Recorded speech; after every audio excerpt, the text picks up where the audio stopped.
Hello, hello. Hey, Andrew. Hey, Adonis. Thanks for checking in. Appreciate you guys.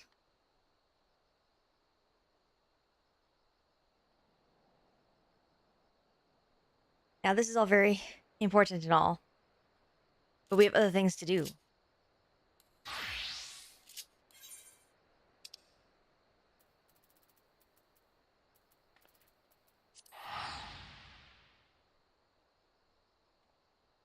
Today has been very busy. I was put on a special project on Friday, and that was great. That was fine. That I got that done pretty quickly, and I got overtime for it. But I came back today, and everything's on fire.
Right?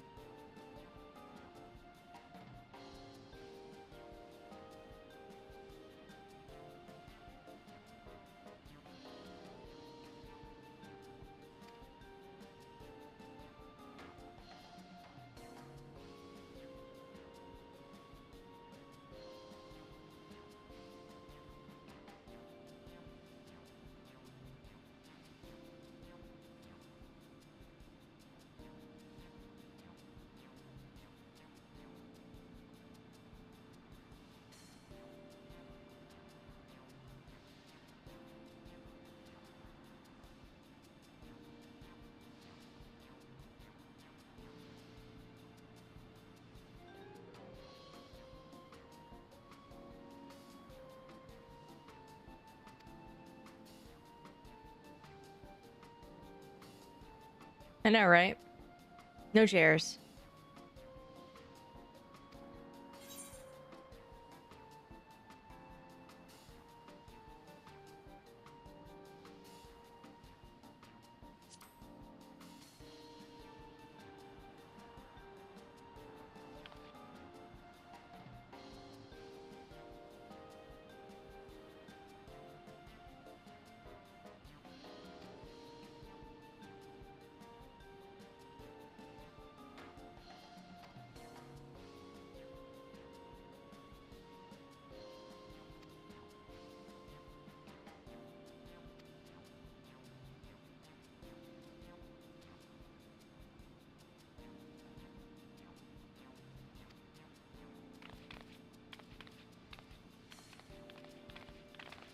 The old lady scares me, he says.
I love that. Got it, so we're going as far away from here as possible to test our mettle and show our worth. No, you idiot, I have teak. Join for tea.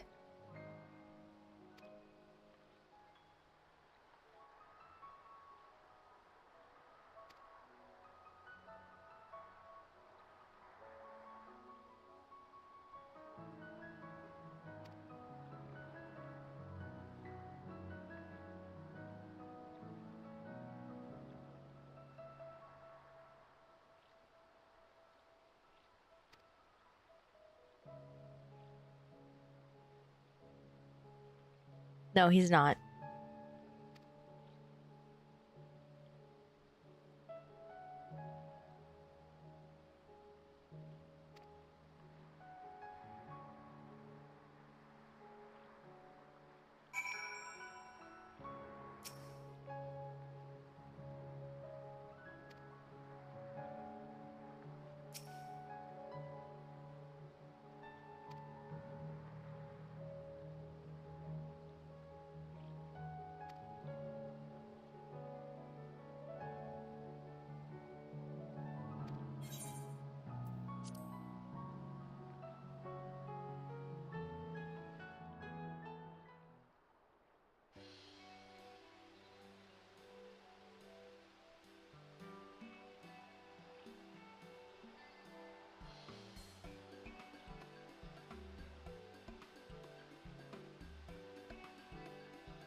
Yes, Ronna, that's called marketing.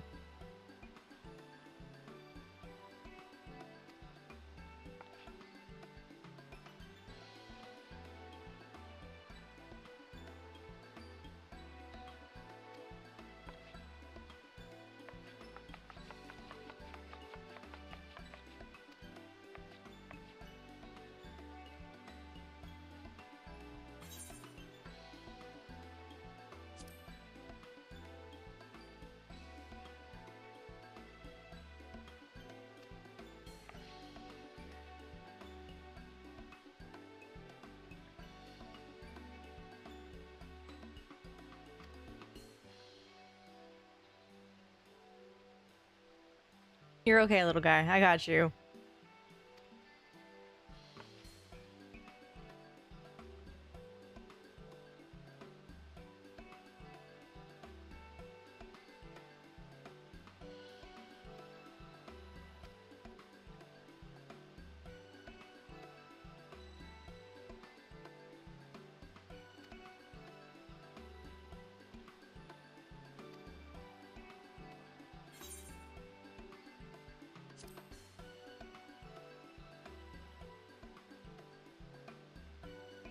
No. Rip.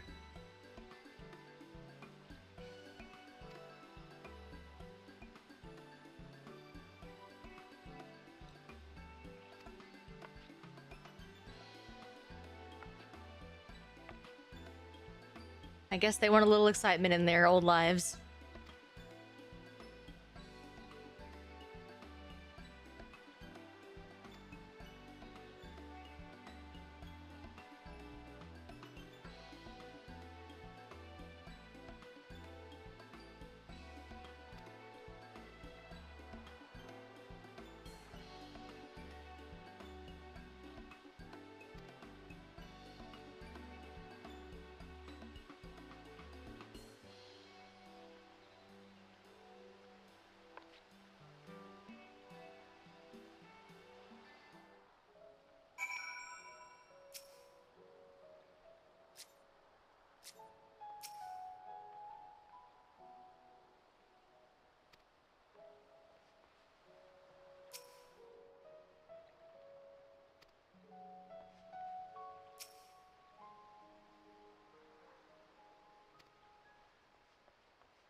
All right, buddy.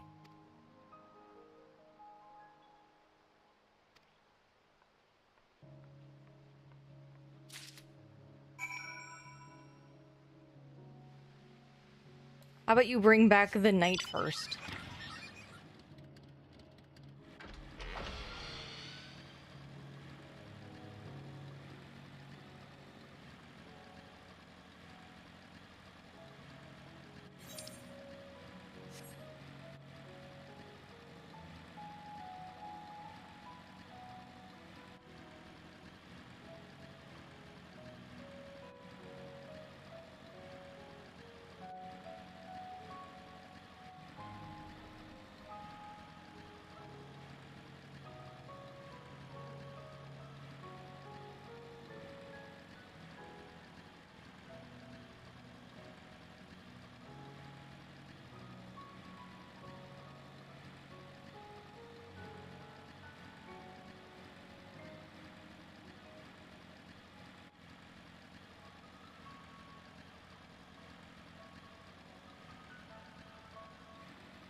I give you 2 guesses on what the amount for doing this society quest is.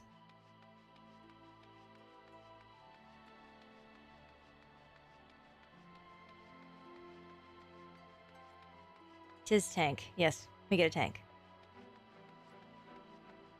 It's very cute.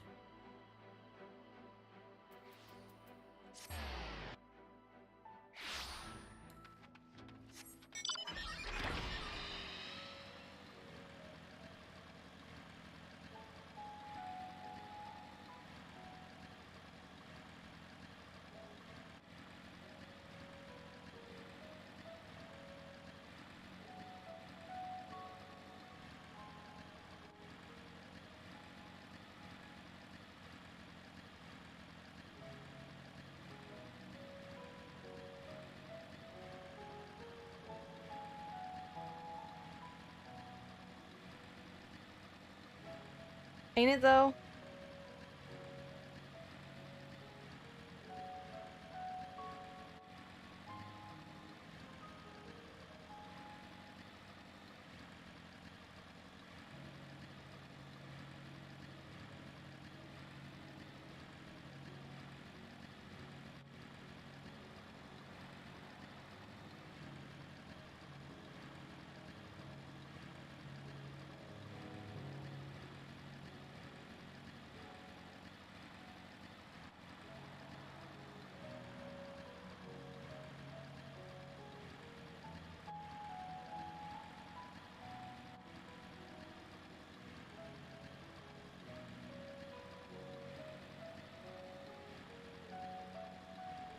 What a wide selection we have to choose from.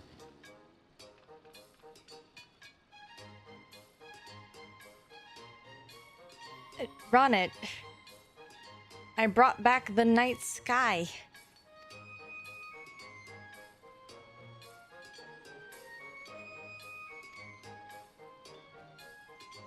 Buddy.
we shall have another choice after this.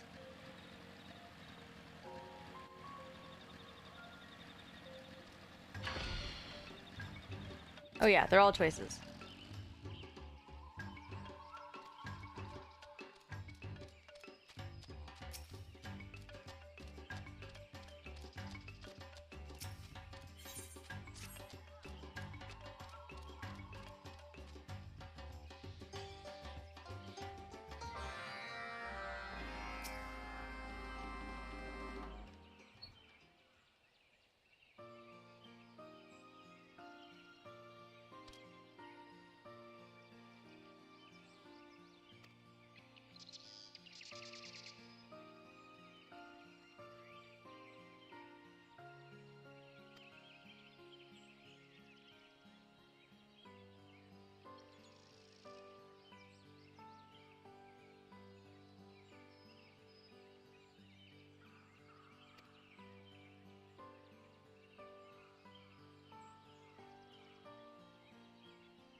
Oh, come on. Actually think about it. Actually think about it. Don't just be like, ah, well, optimism wins.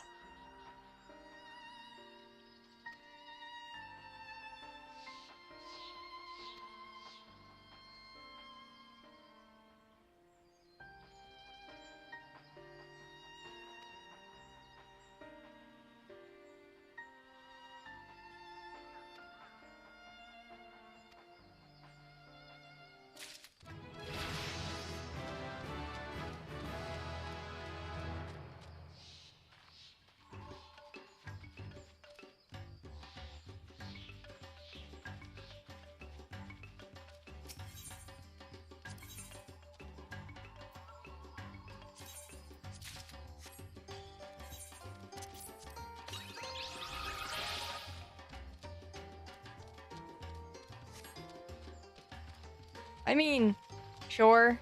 But we do know that they immediately attacked these two upon showing up. And had to be intervened.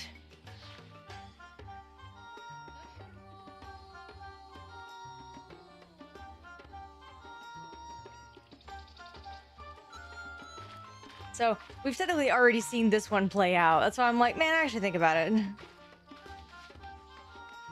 The Vs are not really talk now and you know.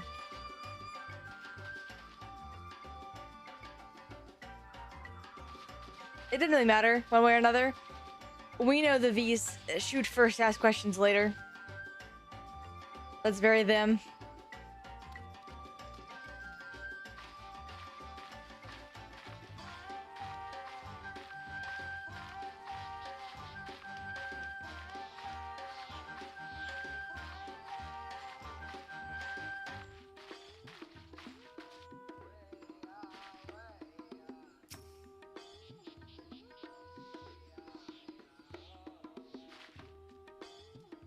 And they are rat people.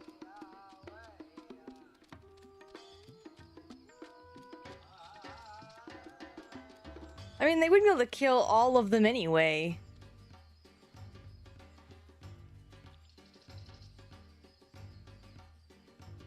Have we killed every ant in the world? Like, hold on.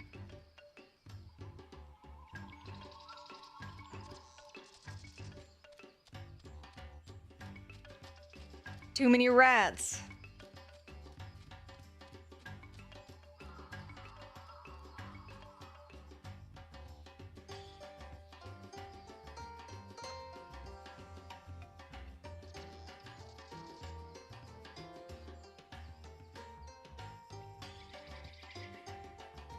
But do they kill faster than rats reproduce?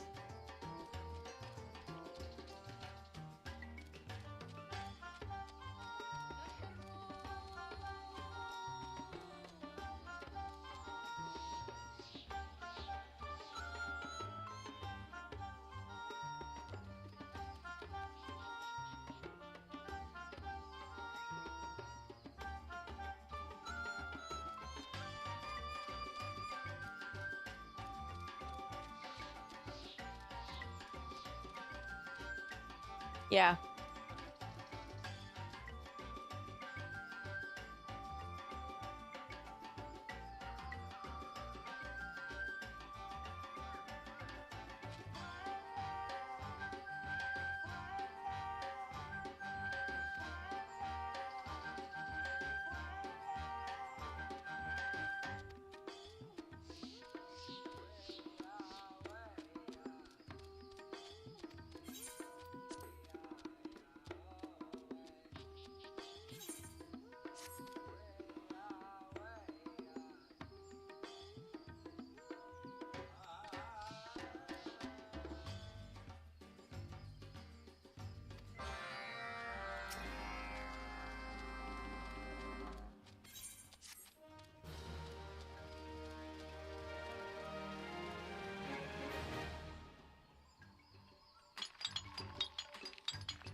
There we go.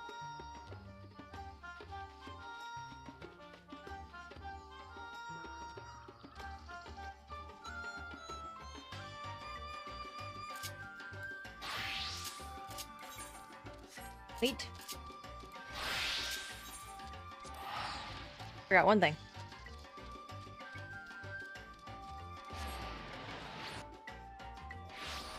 I was like, oh yeah, we can do story now, and proceeds to forget about certain things.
I have their king on speed dial.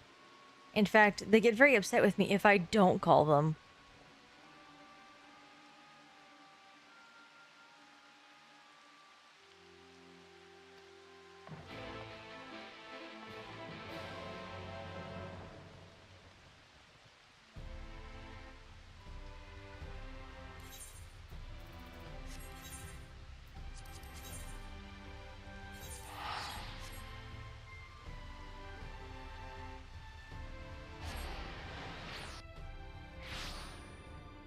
I seem to get away with it with just a yelling.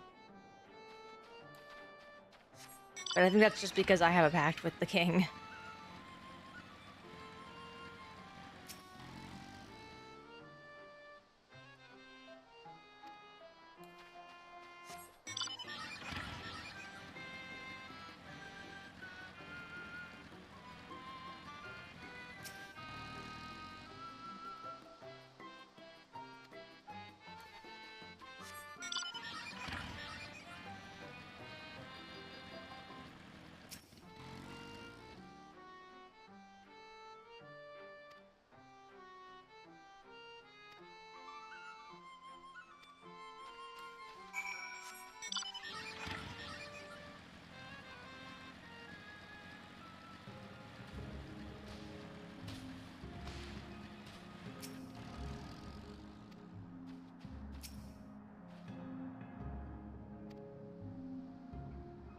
they chased him to the lake.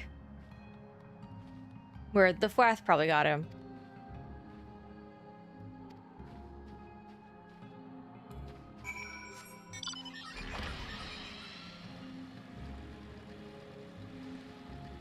If he drowned, it's not my fault.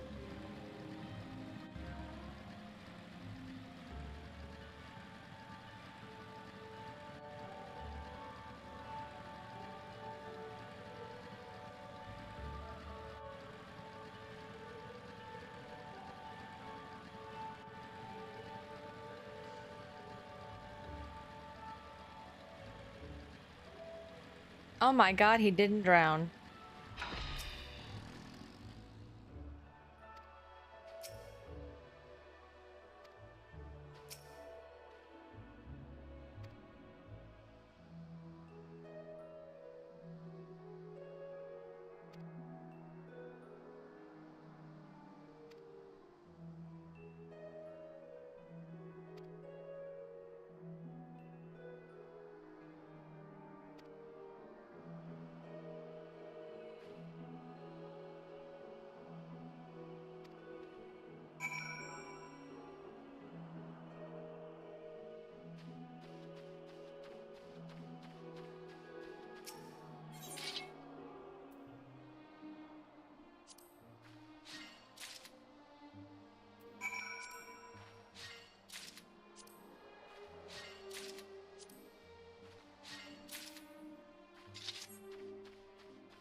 Oh, you know they're playing with Loch Ness.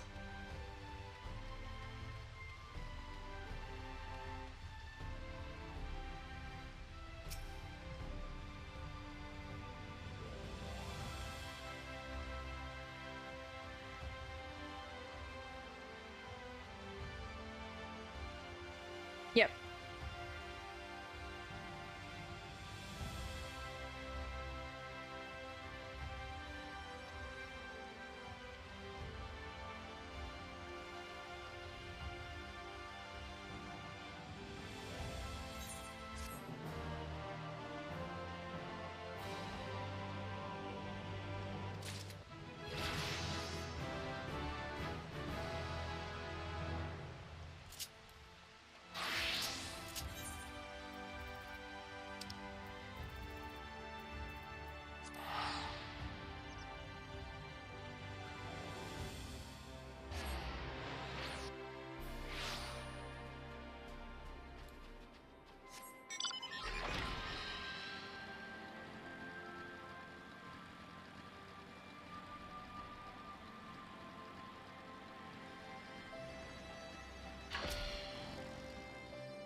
It is tediously predictable.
Yeah, not for those two. They just know how to find him.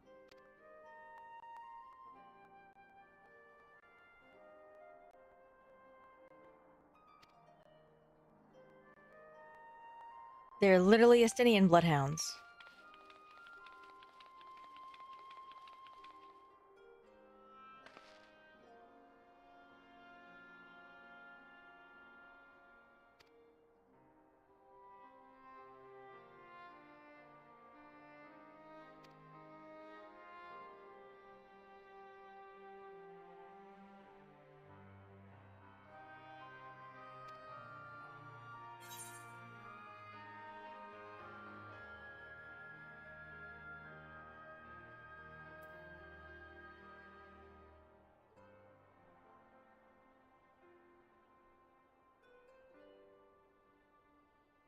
So I did the first one as ice.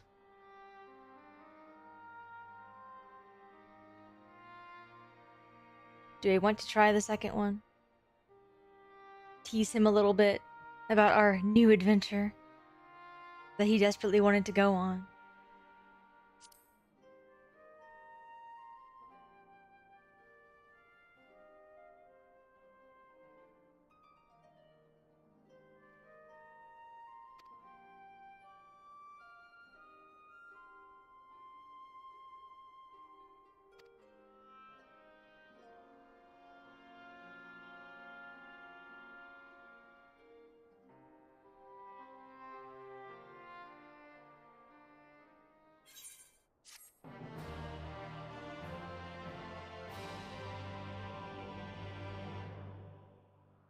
Yeah.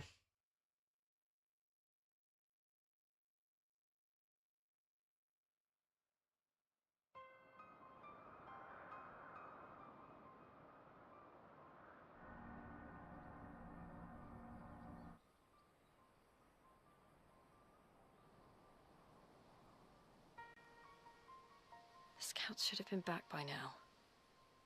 I'm gonna go and find them.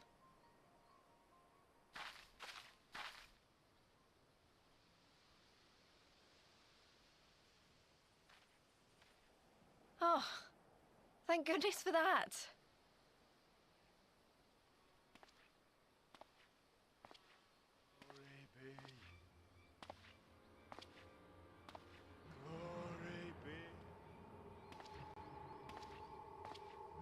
Glory be.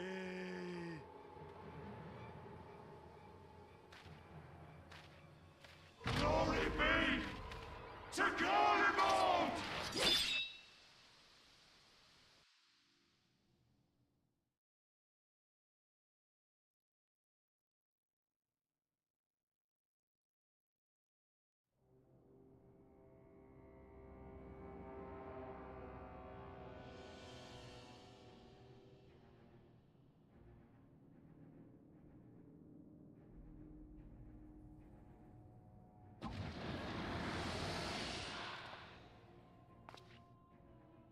The piles have been driven as planned, and the first of the beasts has roared to life. Moreover, I am pleased to report that preparations are well underway for the rest. Ere long, chaos shall reign over all the land, as befits the final days. Call it what you will, so long as my friend returns to me, fangs bared and claws sharpened. I care not. Of course, my lord. By strange coincidence, your dear friend chanced to be present when I made my declaration. I took the liberty of informing her that you await her coming, though I confess, I may have singed her a little in the process.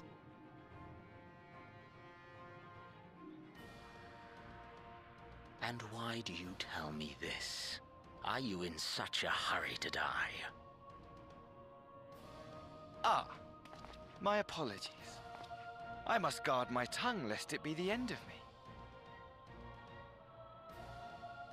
Though, there is something to be said for such a glorious death. Better to fall to one who has it all than falter before an inferior. Huh. I shall keep it in mind as a contingency. For now, however, I shall proceed with the plan. My lord.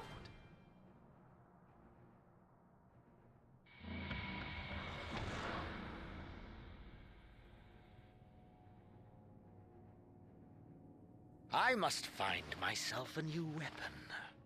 One worthy of our long-awaited reunion.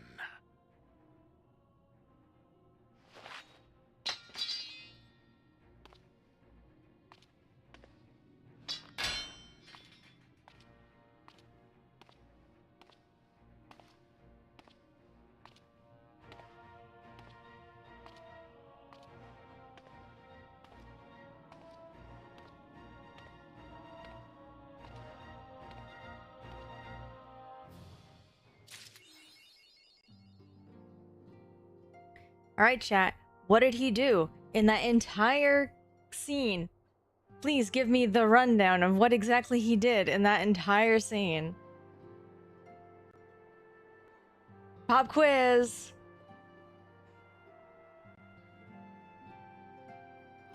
Abandoned his class. That's it. Sat there.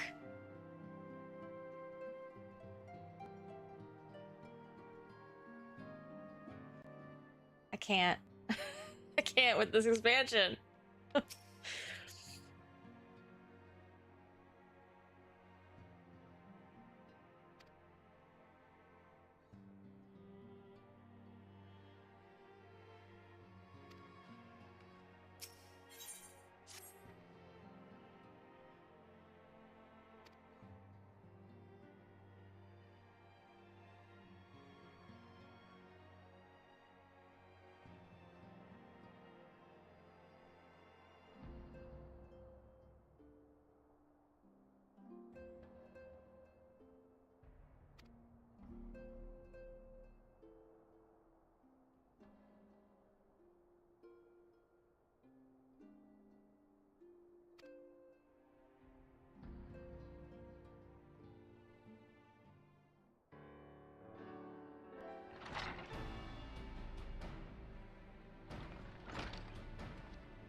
I'm shocked that Alize didn't try and weasel her way out of it. Shocked, I say.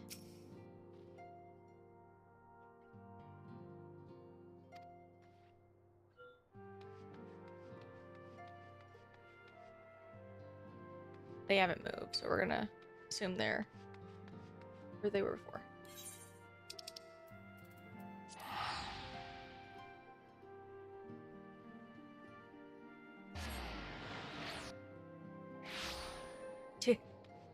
Too important to run away from, I guess.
God, they say tiny until they're 20.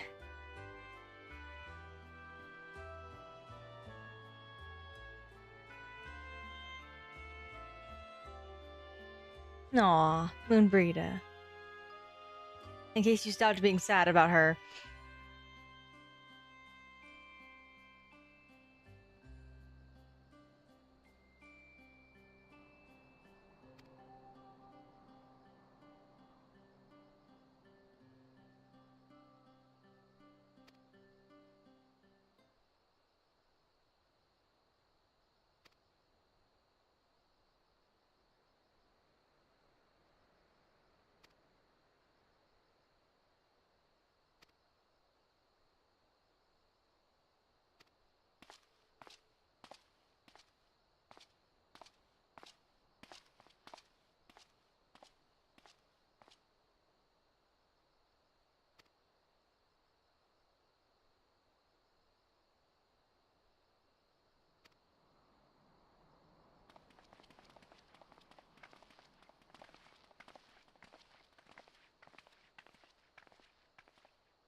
Ere we begin, I would like to offer my gratitude to Masters Thancred and Urianger. 'Tis no small feat to infiltrate the Imperial capital and live to tell the tale, much less in times of civil war. Thanks to them, we may plot our course in full knowledge of how the winds blow in Garlemald. Full glad are we to have been of service. But verily, such dangers as we did encounter pale into insignificance next to those faced by our comrades. An Ascian, armed with the might of Bahamut, bent on bringing about the final days. Theatrics. He sought only to make a show of the power at the Teleforoi's disposal. But since then we have seen no sign of this Daniel or his worm. And while we've done what we can to bolster our defenses, there's no telling where he might strike next. Whenever and wherever it may be, we must use the intervening time to learn more of our enemy. 'Twas with this in mind that we dispatched scouts to investigate the towers.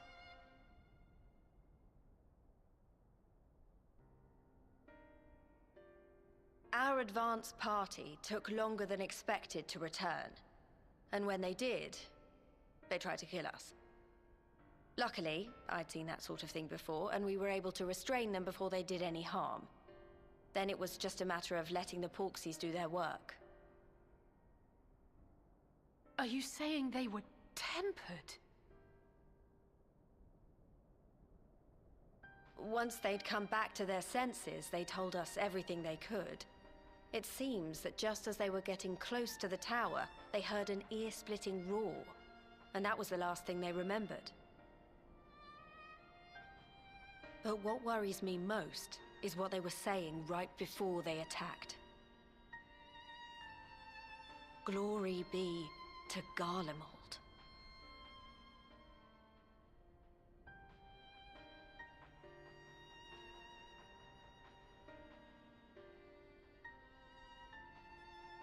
The Tempered have heretofore ever been thralls to primal entities.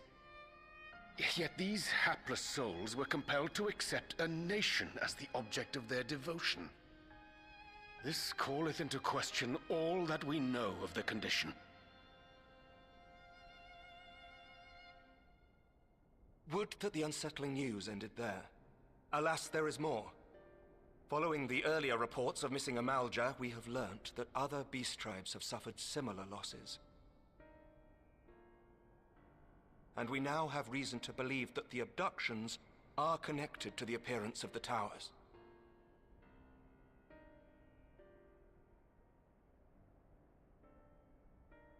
Our scouts sighted black-garbed figures leading shackled Ixal in the direction of the tower in Dravania.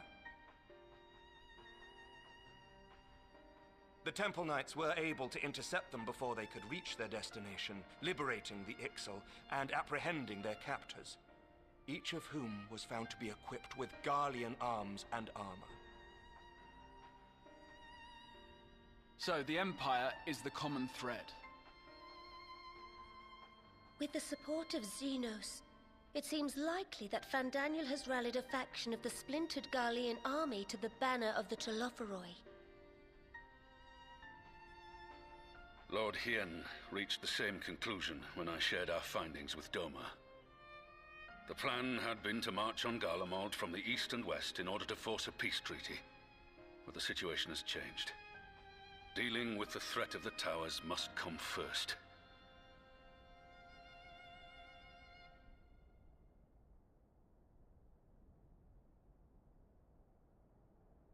Given the nature of the enemy and the proven risk of tempering, I could think of few suitable candidates to aid in this task. But I am confident in my choice.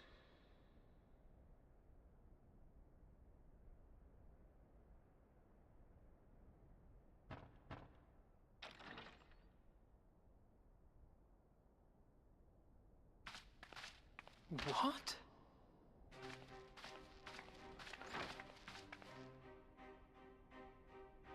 Resistant to primal influence as they are, they can investigate the towers without fear of being turned.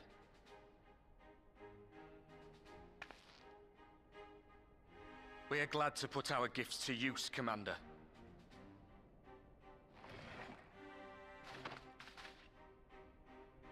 Gifted or not, going behind enemy lines remains a perilous undertaking.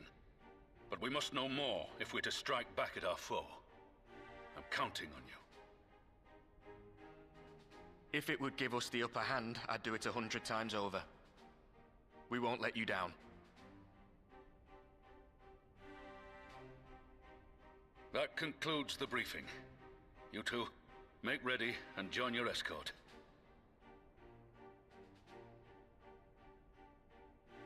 Are you certain about this, Arenvold?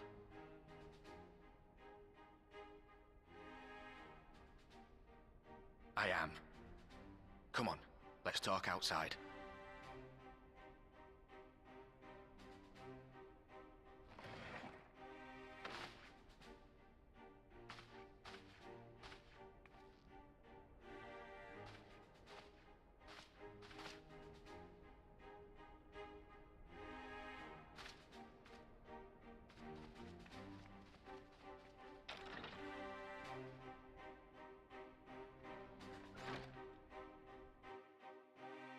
Oh, she knows better.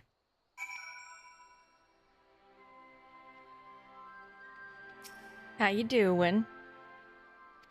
Yeah, I thought so.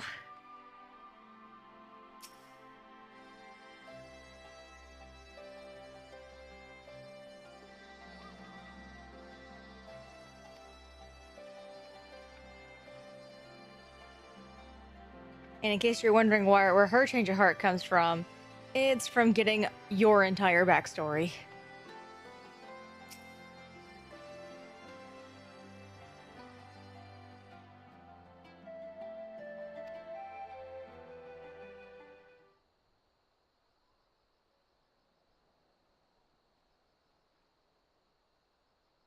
So you know, I've already gone through all the formalities at the Rising Stones. Made sure to inform Jamolver and Vmar at Ralga's Reach as well.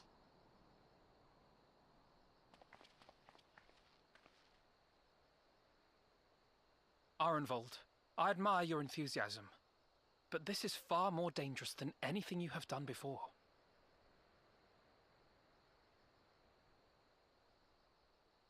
I know the risks. And I also know what's in store if we don't stop Fandaniel from carrying out his plan. With this power of mine, I can make a difference. If I stood idly by, I would regret it for the rest of my life.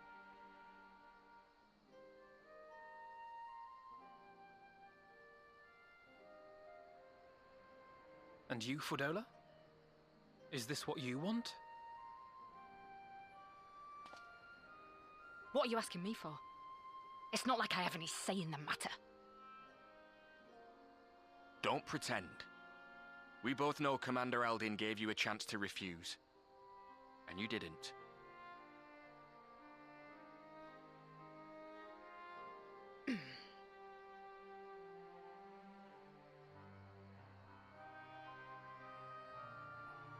So the Empire's finished, is it?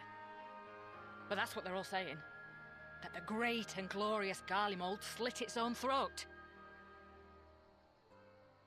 And now, from out of its twitching carcass crawls the Telophoroi with bloody Xenos at its head! I fought for Garlemald. Killed for Garlemald. What was I part of? I need to know. Whatever it is, I need to know.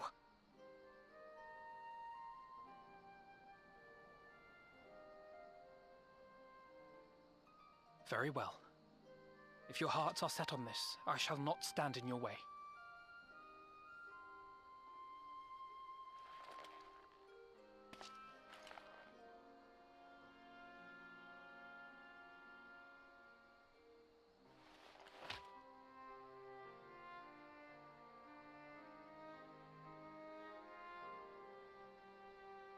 If you've finished with your touching display of camaraderie, I have a question.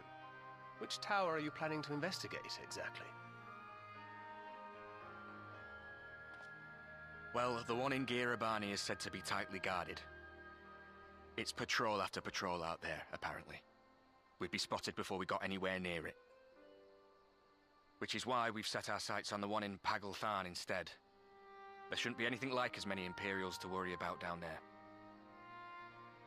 Even so, I doubt the local Amalja will look kindly on it if they catch you sneaking around in their territory. Fordola and I had a chance to learn the lie of the land in our previous forays there. We might still find trouble, but at least we won't lose our way.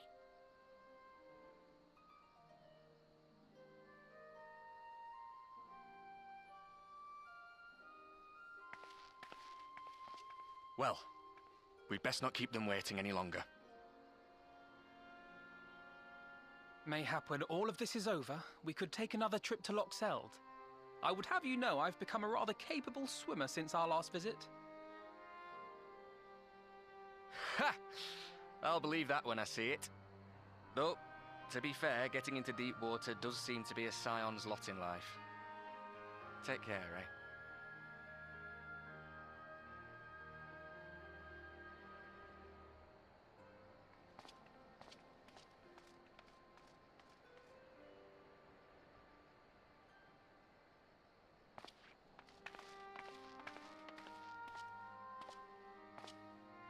It means a lot, you know.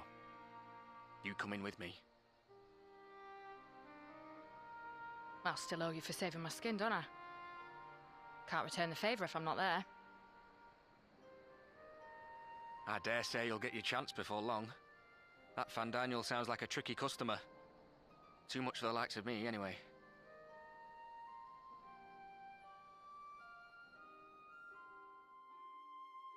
But we both know I'd just be another soldier if it weren't for my gift. And I need to be a damn sight more than that given what's coming. I realise I can't hold a candle to a hero like the Warrior of Light, or Alphino for that matter. He might look like he's 12, but he's seen more action than most people see in a lifetime. No, the fact is I'm nothing like them, and maybe I never will be. But I'll be damned if I don't try.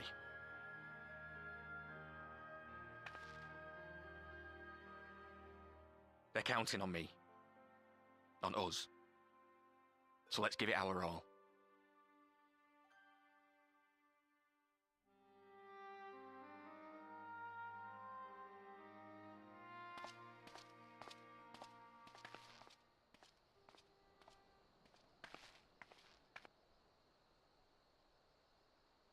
He does not want for conviction, that much is certain. So let us have faith in him. Him and Fordola both. While they see to the towers, I would attend to another task. Chasing down this lunar Bahamut.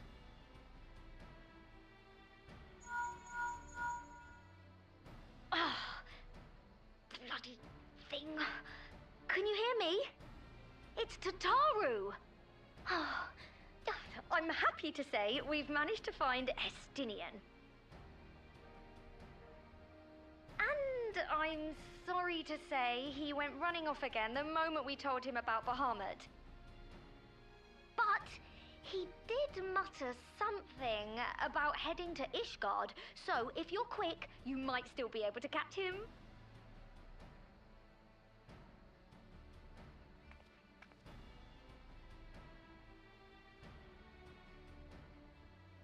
Even if we set out this instant, he may already have left by the time we arrive.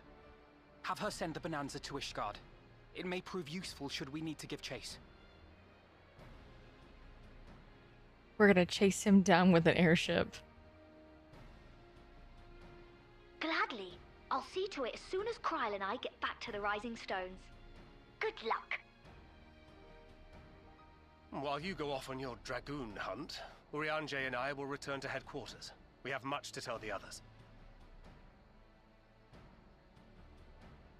I wish you every success in your search for our elusive friend. May we all meet again ere long.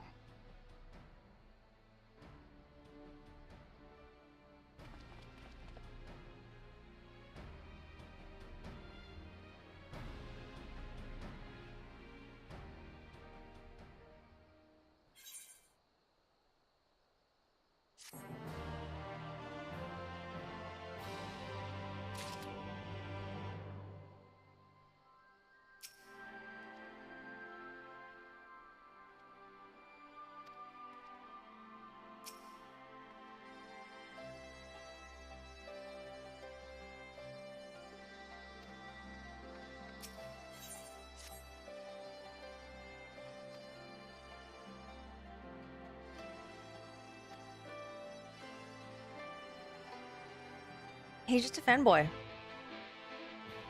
Gives me all of his heroes.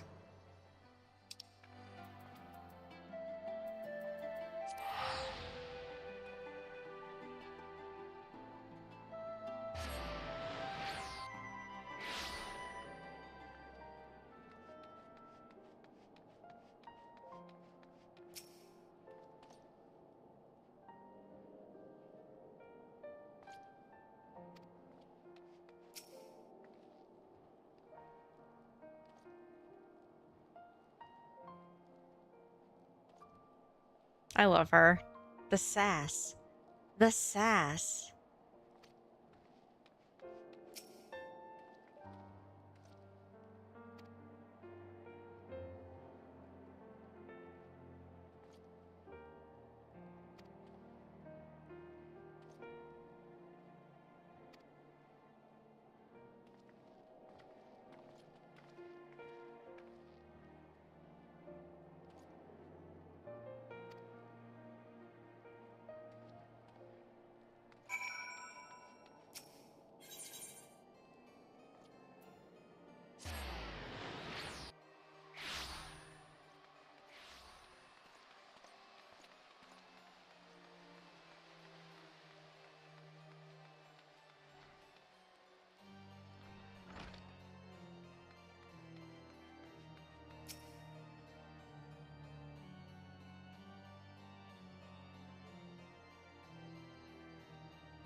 Lucia, you're supposed to be knowledgeable of the comings and goings of Ishgard. How hard is it to find one Azure Dragoon?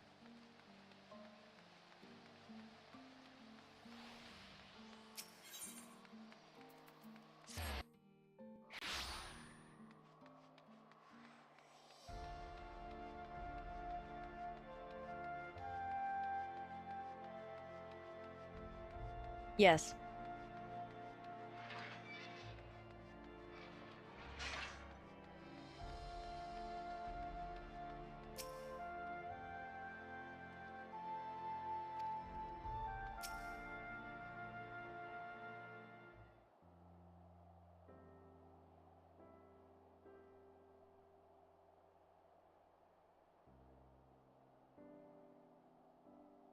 No sign of him.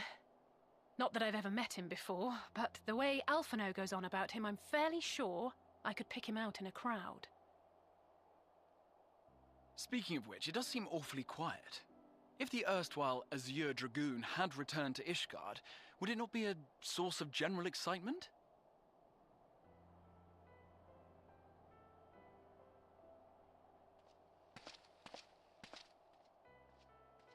First the Scion's Coinkeeper, and now you. I'm beginning to think these meetings are more than mere coincidence.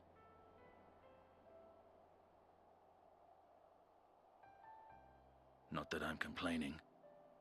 It's been too long. Too long? You look an ilm taller and twice as rugged. It suits you, Alphino.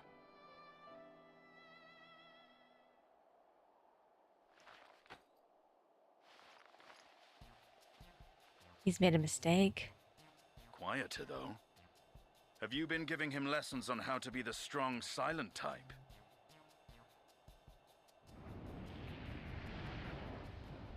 I am not Alphino!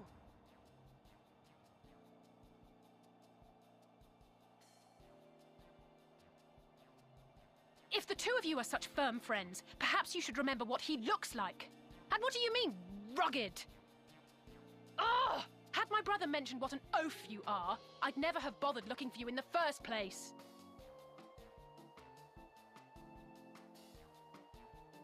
Estinian Wormblood, the Azure Dragoon.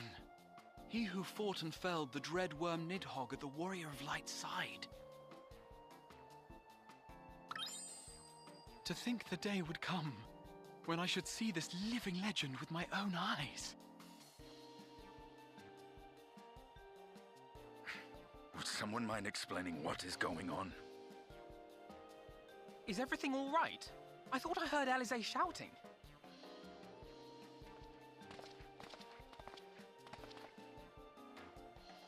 Estinian! It's been too long.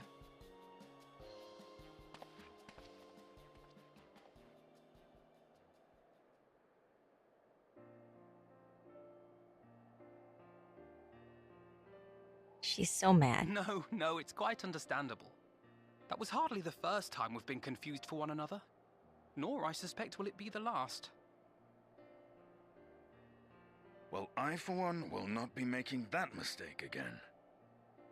What I will say, for the second time today, is that you've grown. Inside and out. I can tell. One can't remain a spoiled little lordling forever, you know.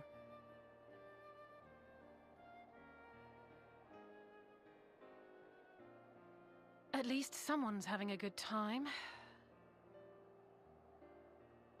You know, when we were growing up, Alphino would never befriend other boys because he couldn't stand the thought of not being in charge. But maybe that's changed. He seems just as happy around Estinian as he does Arenvald.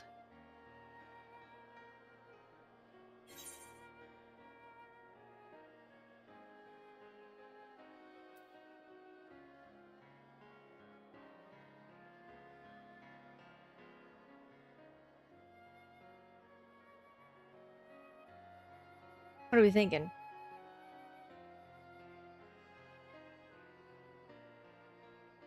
Sincere, tease one or tease the other? You like the first one?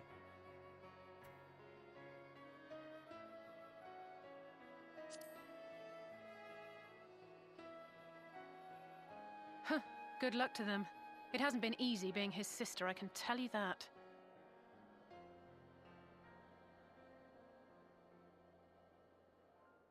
No rest for the righteous, eh? Speaking of which, I was just on my way to borrow an airship to take me to Azisla. Azisla? How could I forget? The dragon with whom Bahamut shared the deepest of bonds. Aye, Tiamat, his mate. Even now she remains imprisoned on Azisla, though her remorse binds her faster than any shackle. I see. As the one who first summoned Bahamut, you believe she may be able to shine some light on his latest incarnation. Might I suggest that we make the journey to Azisla together? I'm not sure if Tataru mentioned this, but we Scions have an airship of our own now. I see no reason why not. Assuming your sister can bear the thought of sharing a deck with me. Be my guest. But confuse me with Alphino again, and I'll throw you overboard.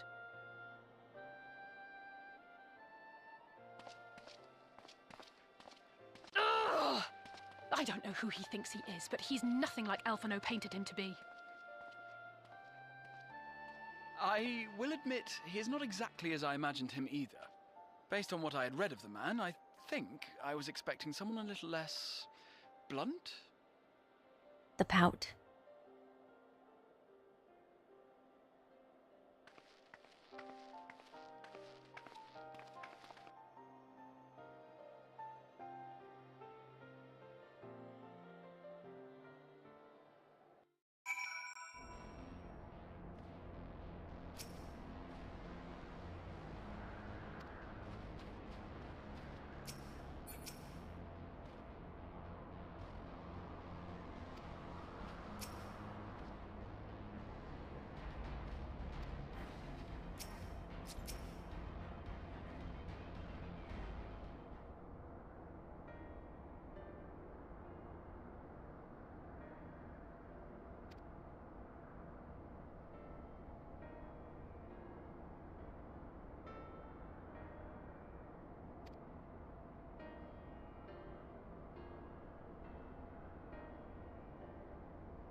This one.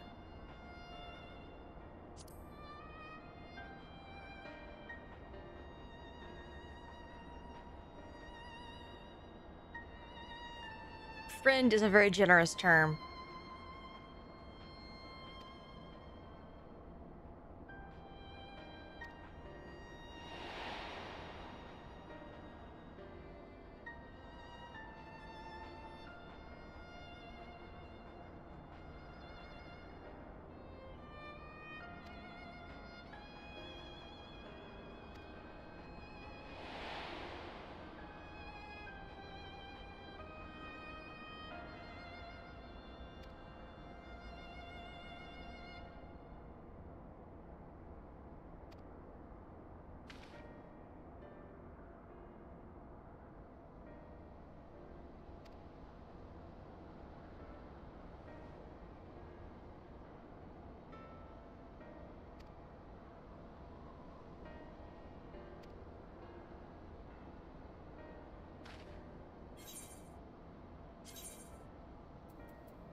It's plain she knows naught of recent events.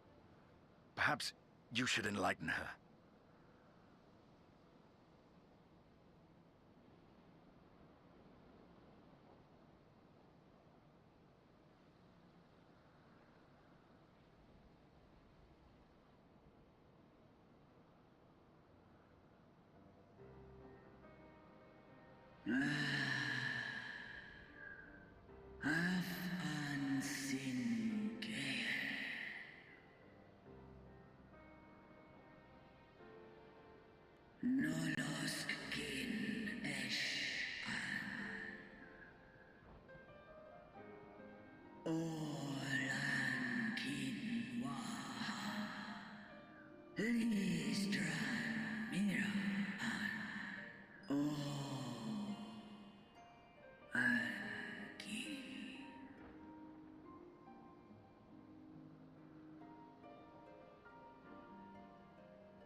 I've seen it with my own eyes.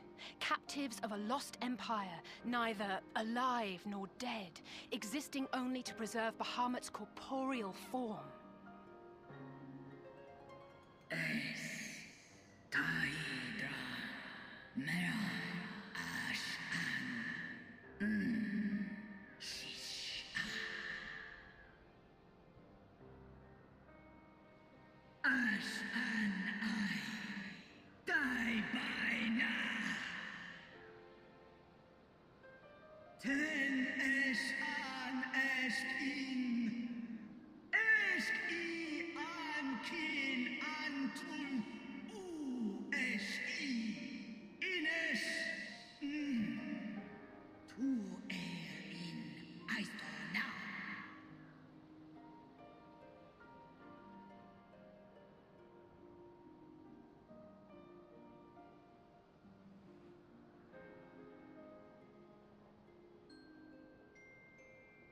Your children's pain means nothing to them. They laugh at your kind suffering. But tears will not right this wrong, nor will lamentation see the perpetrators punished. Snosk anta in Dramon.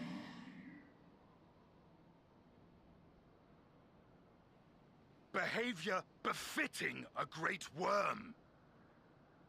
We came here to ask mighty Tiamat of the First Brood, consort of Bahamut, mother of the dragons of Mericidia, what she intends to do about the crimes committed against her children.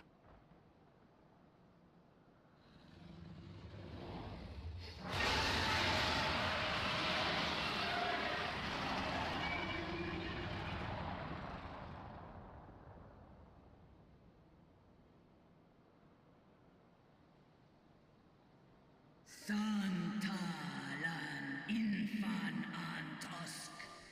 Kous lent on. Ale u esk an in. Ale kum ak in. You too were exposed to his influence. That you are yet in possession of your own will is testament to the indomitable strength of your soul. But were you to meet with Bahamut again, you fear you might succumb. Snoska Dramon kin.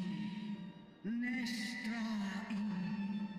Illes I. Nesh an. Ank ala. Unmik Nalstra ul Antal an Smon Tahi an.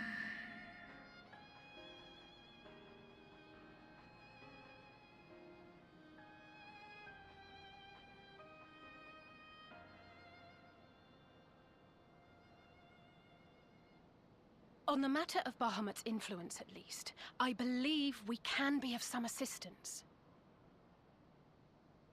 If you're afraid of being enthralled, don't be. We have a cure. And while we've never tried it on one such as you, its basic principles are universal.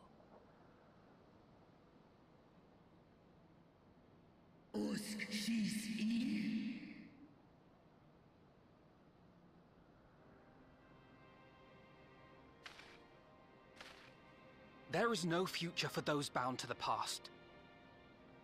That you committed a terrible sin, I do not dispute. But if you feel remorse, you may yet make amends. We offer you that chance.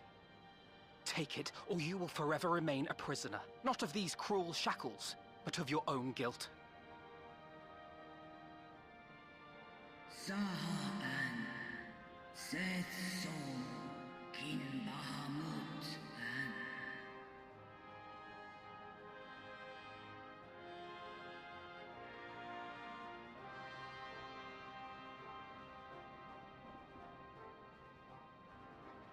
An Sumon, Na An Ingles, Snaloles Dish An, Na Ala An Ul An Sin An Stan In.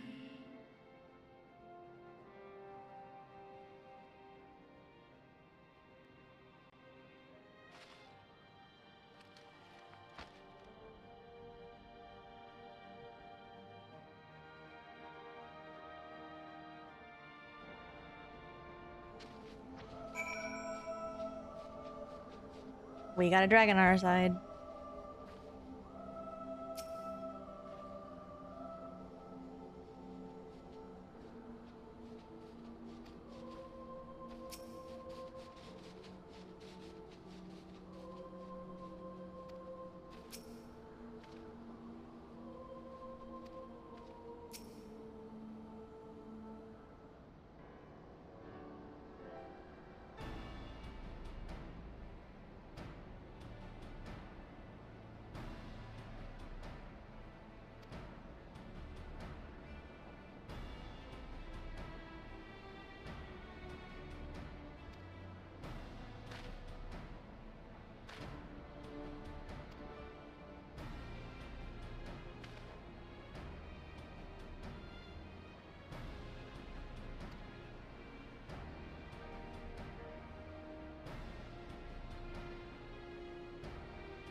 Poor Stinian. He has been traumatized by the Tulelafel that continue to find him.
Thank you for the hydrate.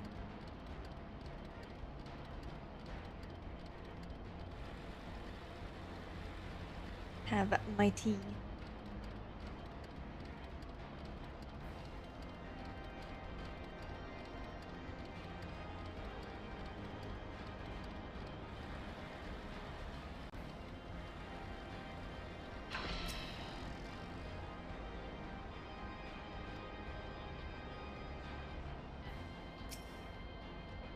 Should always have drinks.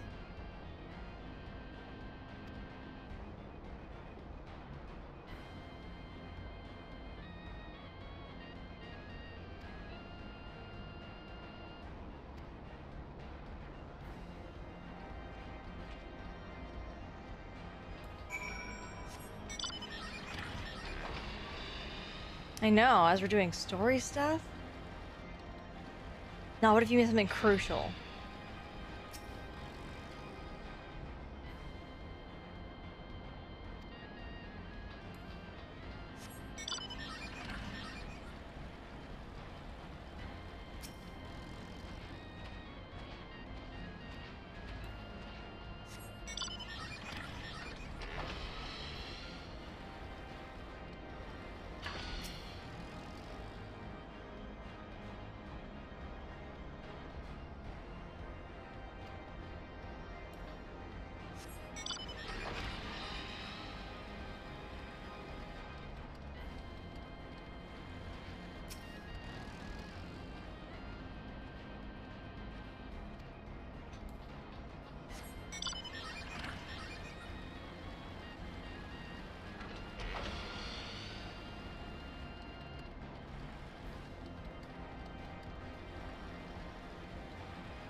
I imagine that different kinds of nodes were used in different sectors of As's Law at some point, but now everything's in disrepair, so they kind of wander around.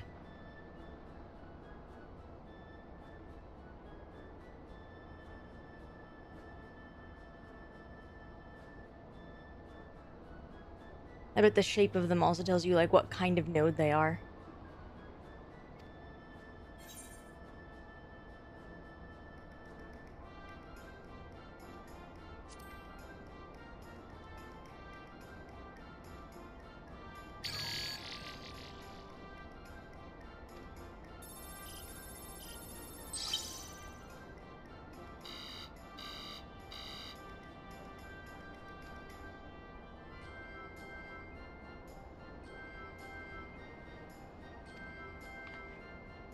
It's telling you to upgrade.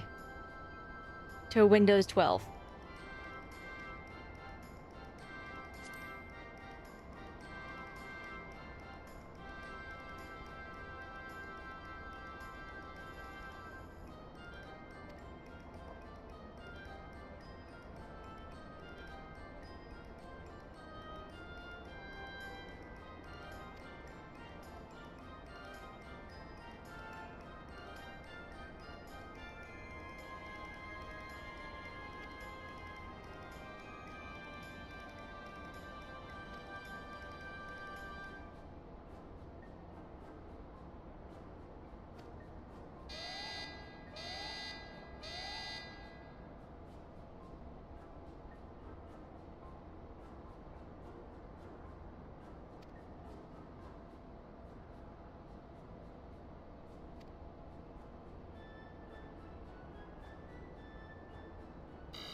Oh my god.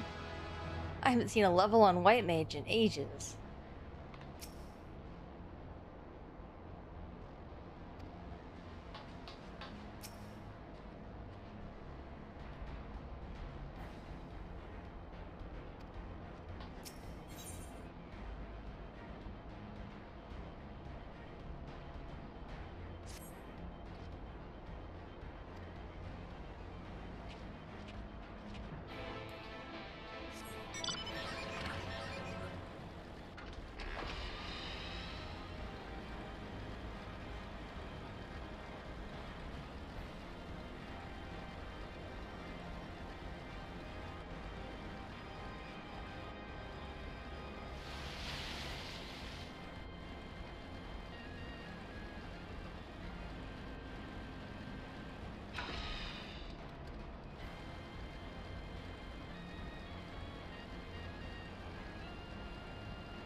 Estinian's not allowed to because he's gonna break it.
He really is.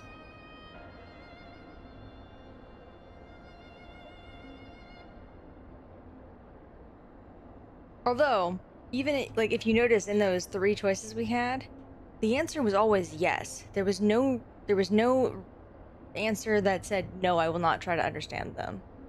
All of them were some version of yes, which means Yuna was never going to say no to that question.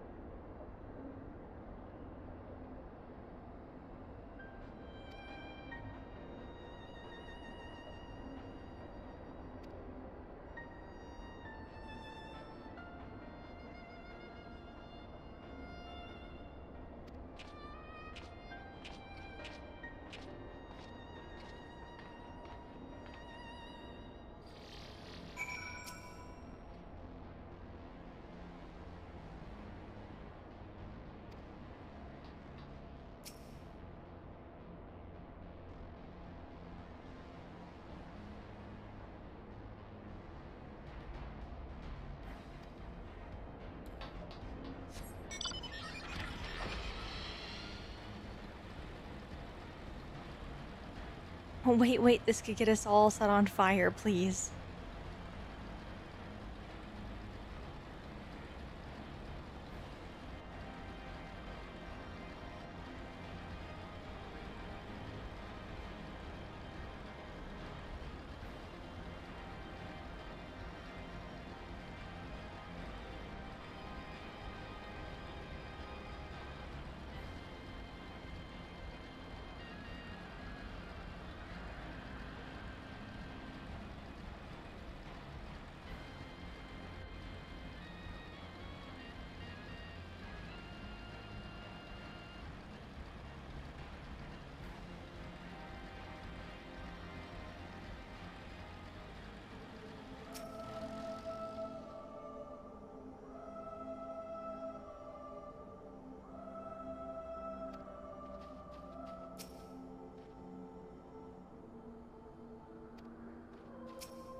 Oh, for ice.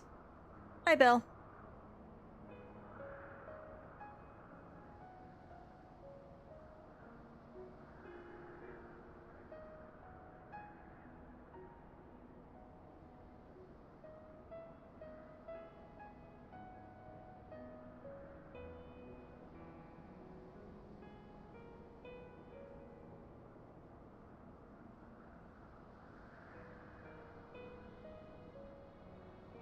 If you would like to. I'm not in any rush.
No!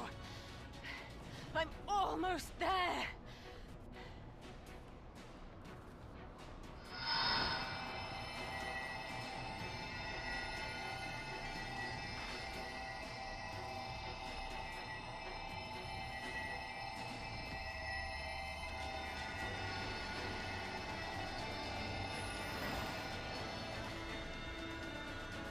This is it, Angelo!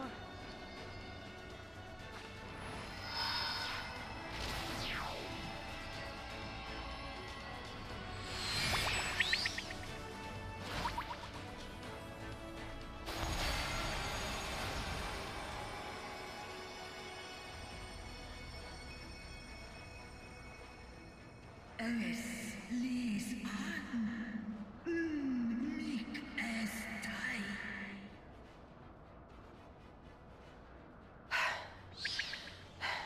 Did it work?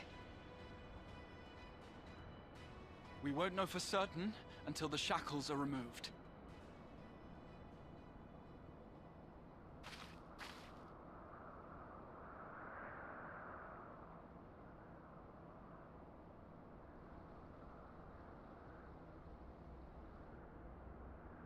Task in Santal Ankin in way.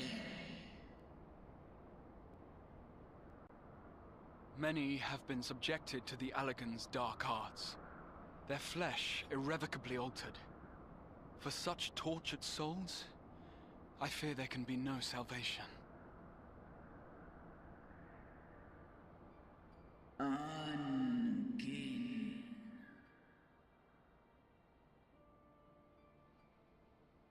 Slosk an ol fol kael an.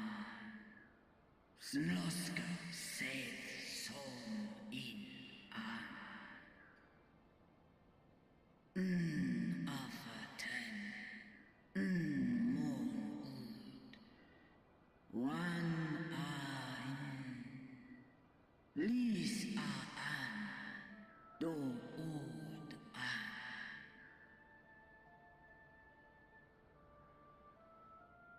When that time comes, you won't be alone.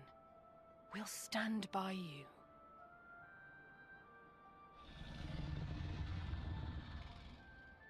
She's in an enemy.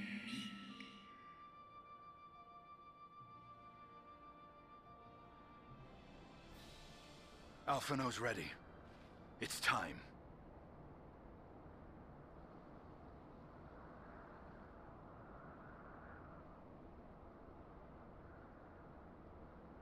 Do it. And let's hope the treatment worked as it should.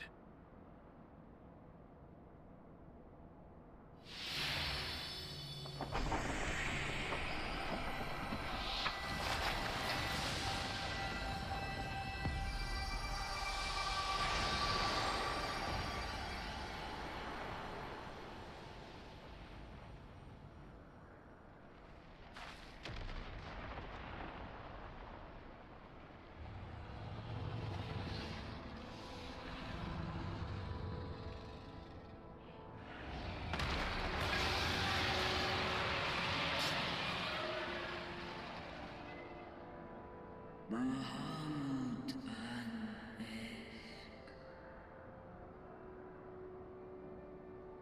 Ul Jas, Ul Asa, Vesk an.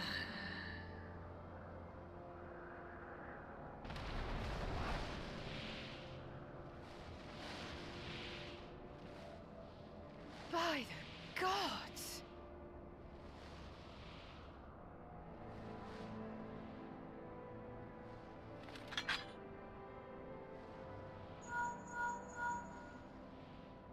Urianger, your timing could not be better.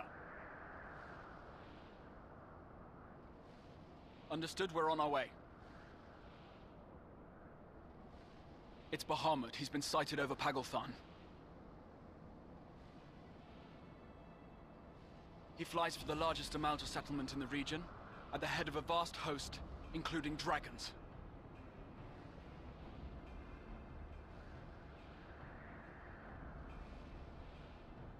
Did you hear all that, Alphino? You'd best rejoin your comrades. I'll make my own way. Our enemy awaits. Shall we?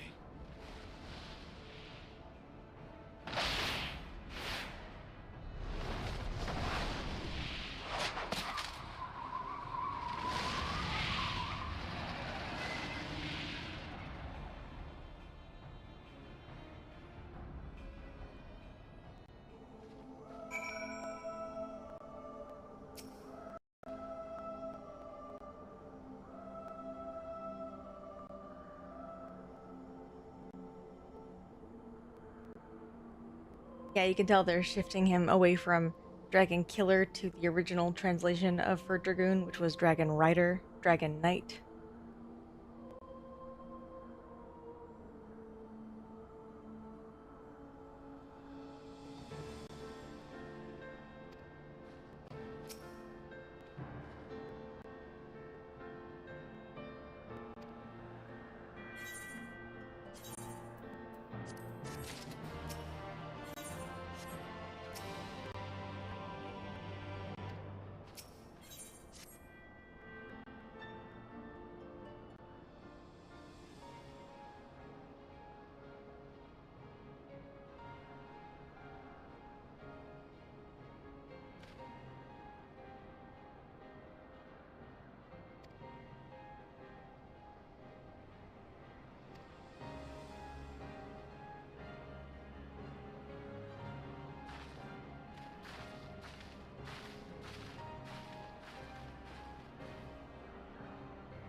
All right, thank you.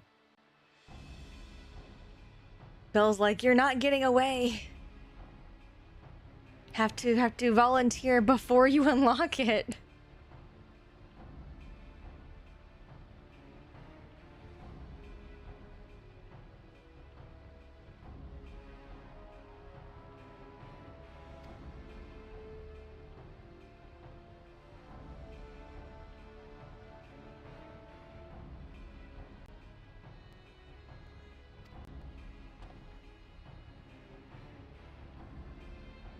Oh, I see.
How did you manage that?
Whoa.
Normally I'd have lots to talk about when it comes to all the setup they're doing for the next expansion, but not this time.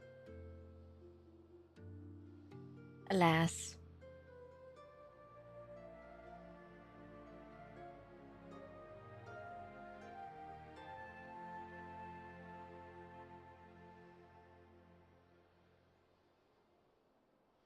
I said normally I would be having a lot to say about all the setup they're doing for the next expansion, but honestly, not this time.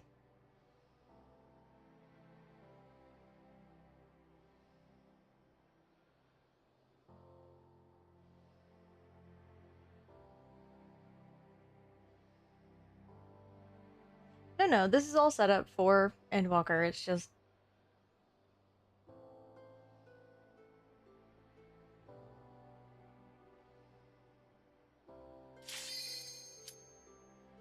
we're just here.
What took you so long? The Amalta are in trouble. Let's split up.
Oh, no, you don't.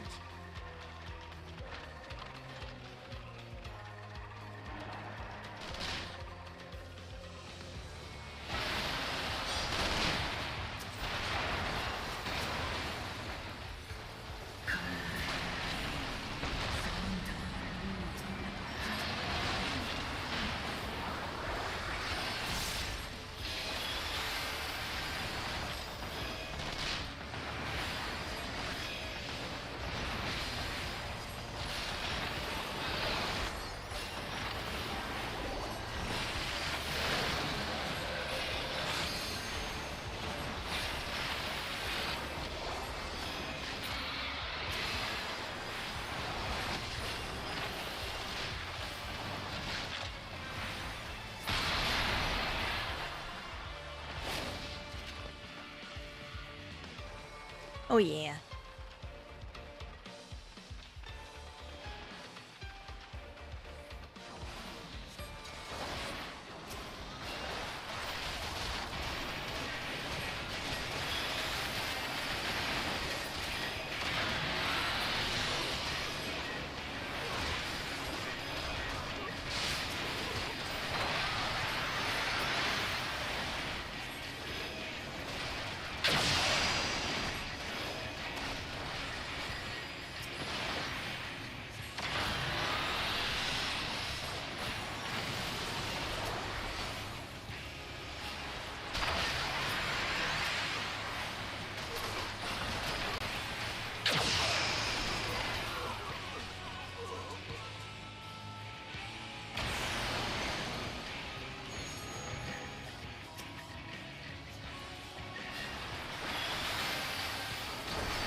Who knew that when you jump up at the top, you can't raise somebody up there? Who'd have thunk?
That moment when Bahamut is just a regular dungeon boss.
Isk Snodo in Aisto Antal an in Aisto Antal Afa Snalosk Ash an Dran Mira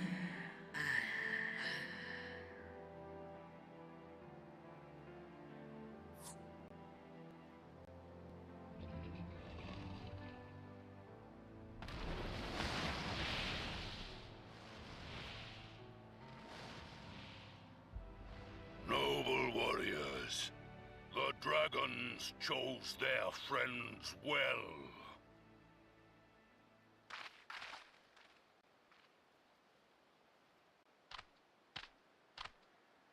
Long have our peoples waged war, but no more.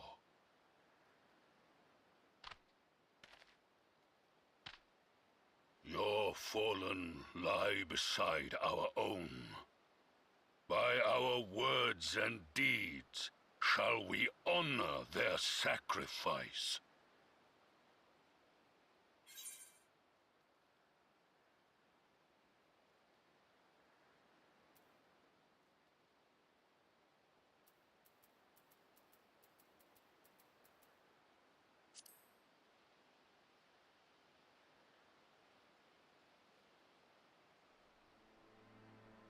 The enemy of our enemy is our friend.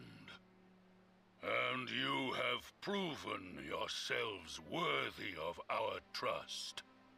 It is the Garleans who are deserving of our fury. I shall see that my brethren learn the truth of this day, and rally as many as possible to the cause, till we meet again.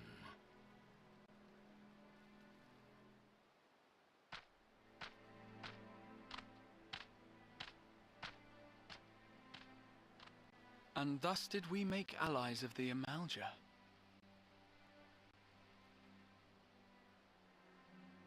It would certainly seem that way. The Sultana will be pleased. Let's go and give her the good news, shall we?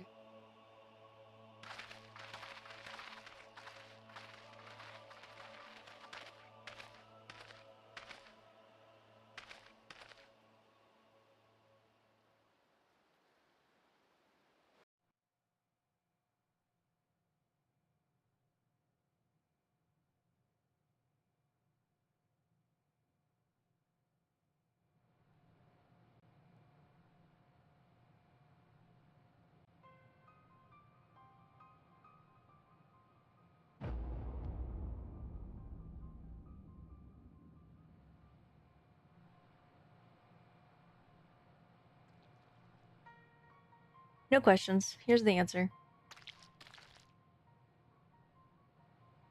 What in Ralga's name happened here? The gods only know.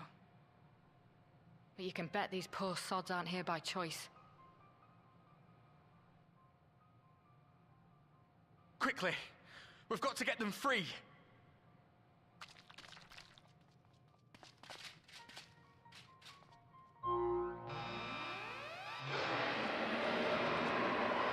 Get back!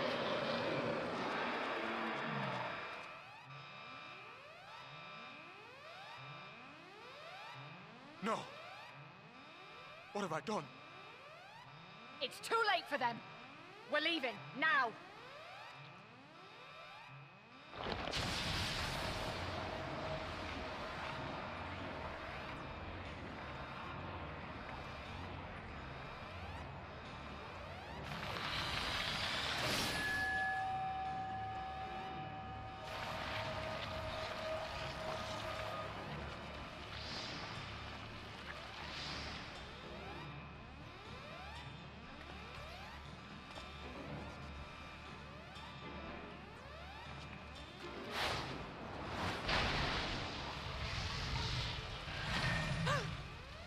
No!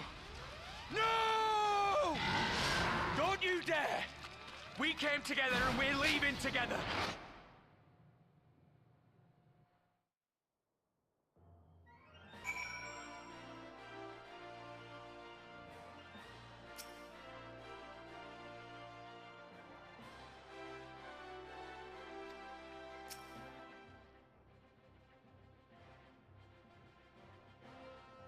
Yes, the paladin with a shield. Should have used his shield like a paladin.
Fordola, have you been waiting here all this time?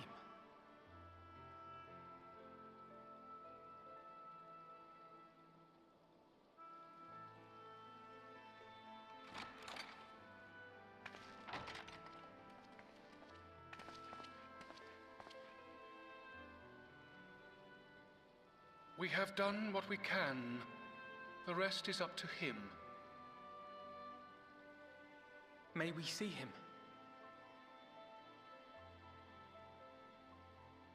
I do not think that wise. You must let him sleep.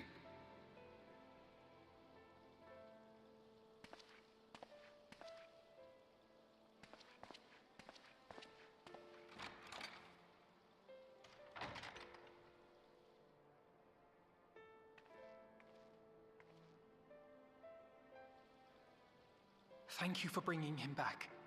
He owes you his life.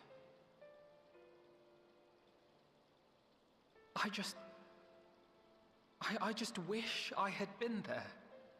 Perhaps, I don't know, perhaps I could have... Could have what? Got tempered? Don't flatter yourself. You can't save everyone. No one can. Not even the warrior of bloody light. People die all the time, for no good reason. And those who take up the sword die quicker than most. If you're going to shed a tear every time a soldier falls on the battlefield, you'd best stay away. It's no place for the weak of heart. It may be that victory cannot be won without cost. But all life is precious, and I refuse to shrug at its loss.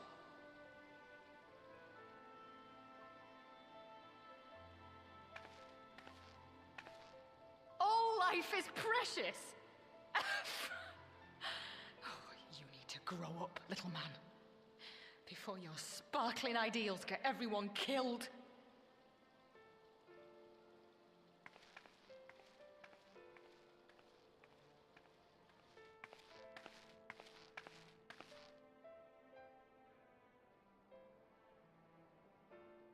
You're right. He is idealistic. But the world has more than its fair share of realists, like you and me.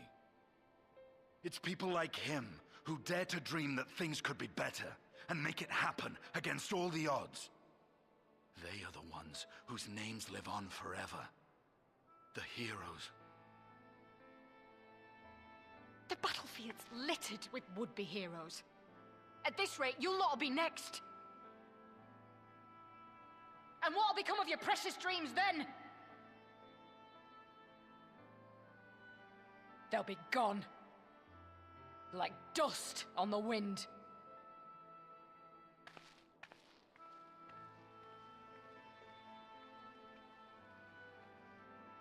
Dreams worth fighting for don't die so easily.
Your Grace, pray forgive us our lateness.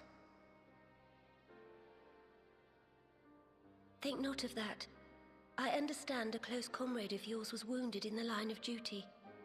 Arenvold. It was at the Alliance's behest that he risked all, and we are grieved to hear of his condition. Rest assured, he will receive the finest care our chirurgeons can provide. On that you have my word. Now, we would share with you the findings of the mission. Pippin, pray relate to our guests the details of Fordola's account.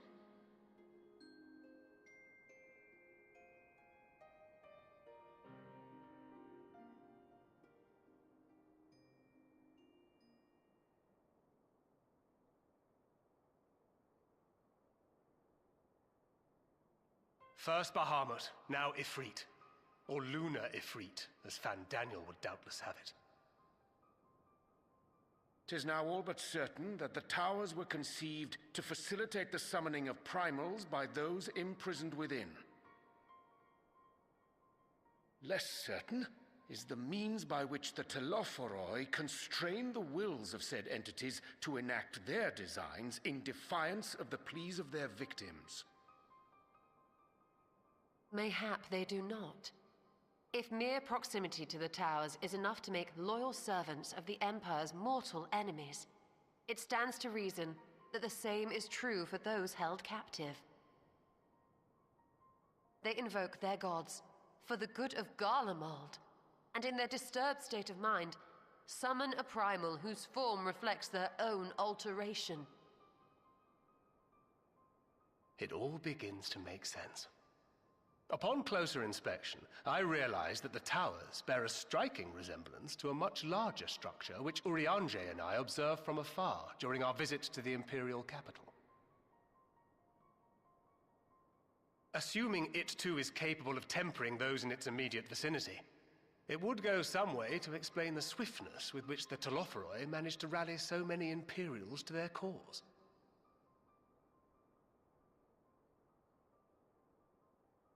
While the situation in Garlemald is indeed troubling, I fear we have more immediate concerns. Ifrit was not the only primal summoned. At approximately the same time, observers at several other towers bore witness to the emergence of further such entities.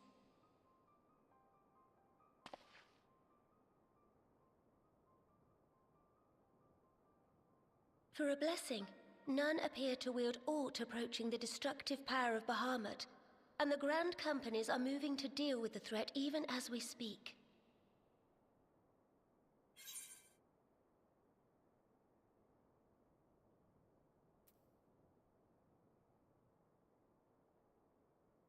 Yes, Andrew, they're going for very standard stuff. All things be destroyed, brainwashing mass populaces, so on, so forth. Doom and destruction. Though we are aware that the task will not be easy, we would call upon the Scions only as a last resort. Pray, conserve your strength for now. After all, it was not so very long ago that you rid us of Bahamut. On which note, I am pleased to report that our talks with the Amalja have reached an agreeable conclusion. They have pledged their full support to our cause. It is our hope that this historic agreement will encourage other tribes to join us at the negotiating table. And I know that I speak for all of the Allied leaders when I say that we will welcome them with open arms at such time as they do. Of course, this was only made possible by the feats of heroism performed at Paglfan. Moreover, we shall not allow the sacrifices of those fallen in battle to have been made in vain. As hope leads to victory, shall victory lead to a new dawn for Eorzea. May these words ever be our guide, Your Grace.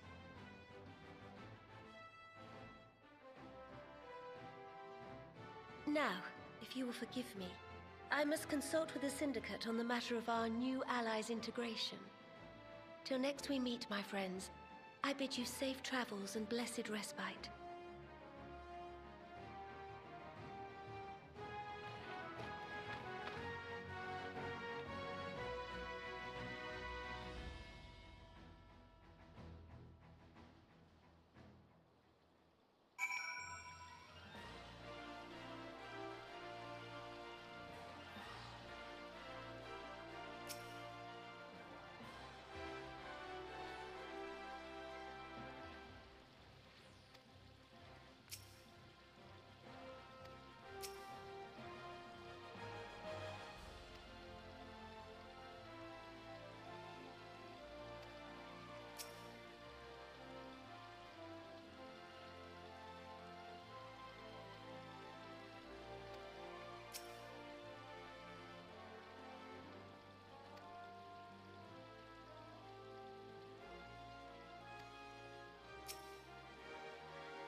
I think the part that bothers me the most about, I guess, this section of it is that you can really feel that the writer's just like, all right, let's shore up Eorzea and all of Eorzea's problems before we deal with End of the World in, like, rapid succession. All the beast tribes are suddenly 100% on board with, you know, this. Garlemald's not a problem anymore. The Scions are kind of free to do what they want because there's no tempering involved. We've cured tempering as a problem in general. Like all this is happening very quickly. And I think it's a little not believable. It's too fast.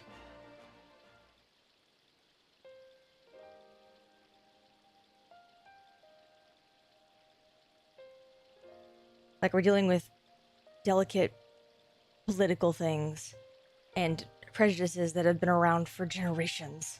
It doesn't just get wiped away in the matter of an hour.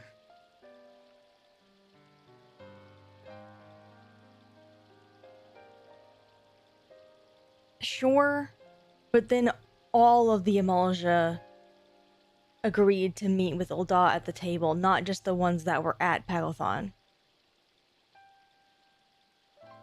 Like, you kind of see as they kind of use it as an excuse to do this sweeping. Amalja aren't a problem anymore.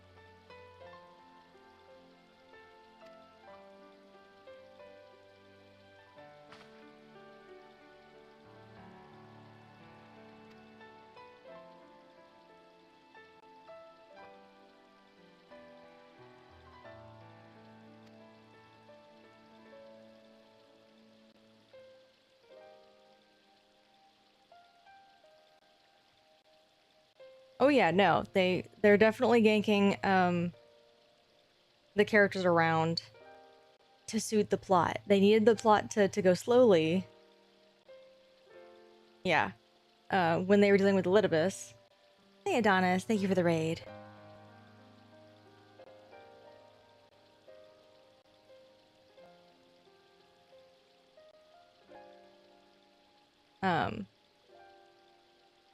But they needed the plot for Elidibus to go slowly, so they made them all be kind of stupid about it.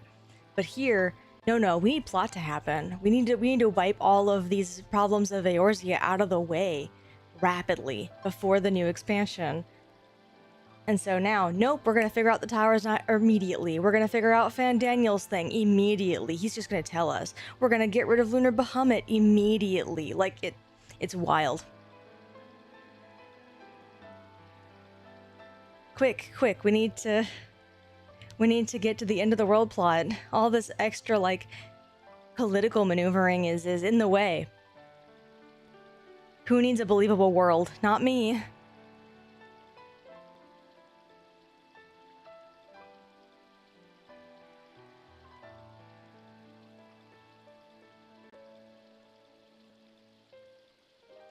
What's that? The kobold and the Limsa Lamensas have been hating each other from forever ago because Lamensa betrayed a pact and did a pact in bad faith, and now, oh, we fixed them, and so they're fine. Kobolds are done. Never talk about them again.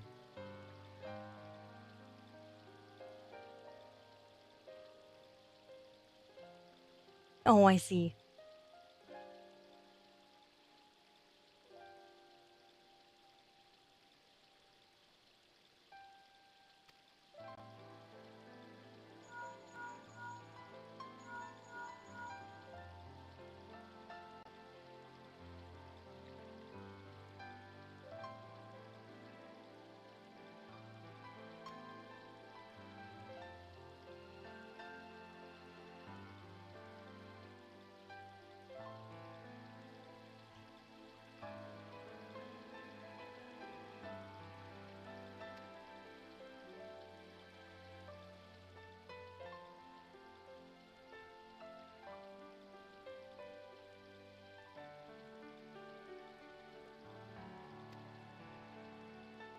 Forestinian. Gonna get dragged.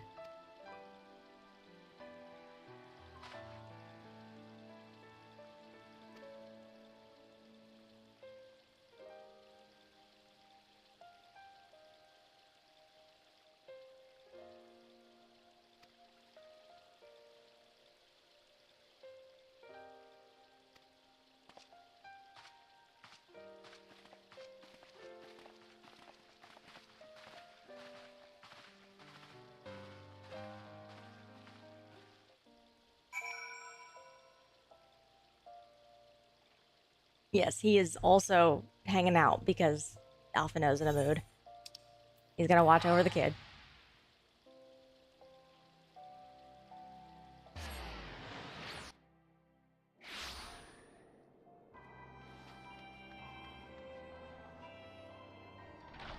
Yes, we have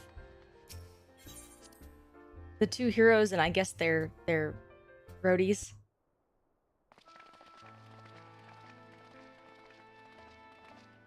Welcome back. I expect you must all be exhausted. Ere you take your rest, however, I would beg a moment of your time. Thanks to Arenvold's selfless efforts, we may now be confident that we understand the function of the towers. But many questions remain regarding the reason for the summonings and what lurks behind the looming edifice in Garlemald. Until such questions are answered, we will struggle to devise an effective strategy for thwarting the Telophoroi's stated aim. Nothing less than the destruction of this star. And so, given the gravity of the situation, I move that we petition the aid of Sharlayan.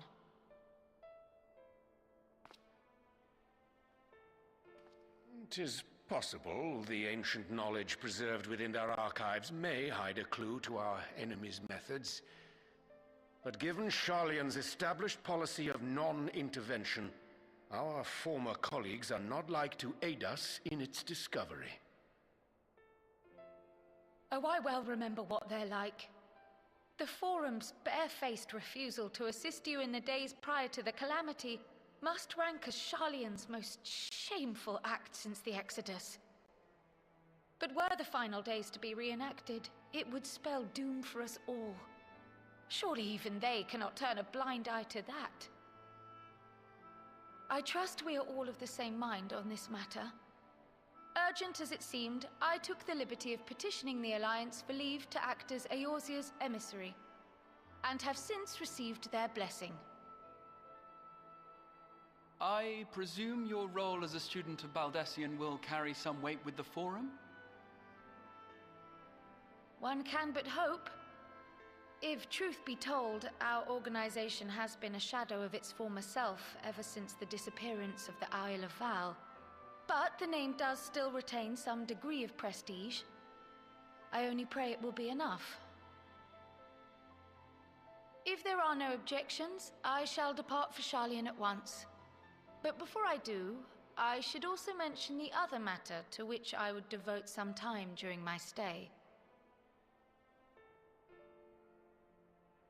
After hearing what transpired in the first, I began to question the true nature of Hydaelyn's blessing, a topic I have discussed at some length with Y'shtola. We were wondering, when was the last time Hydaelyn spoke to you directly? A long goddamn time.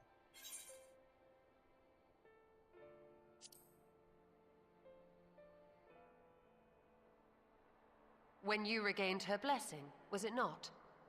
But never since. Not in all your time in the first, when you faced the Unsundered, the very heart of Zodiark. History shows us that Hydaelyn is able to awaken the echo in her chosen, convey her will directly, and grant the blessing of light. To our knowledge, however, she has not sought to intervene in man's affairs for some considerable time.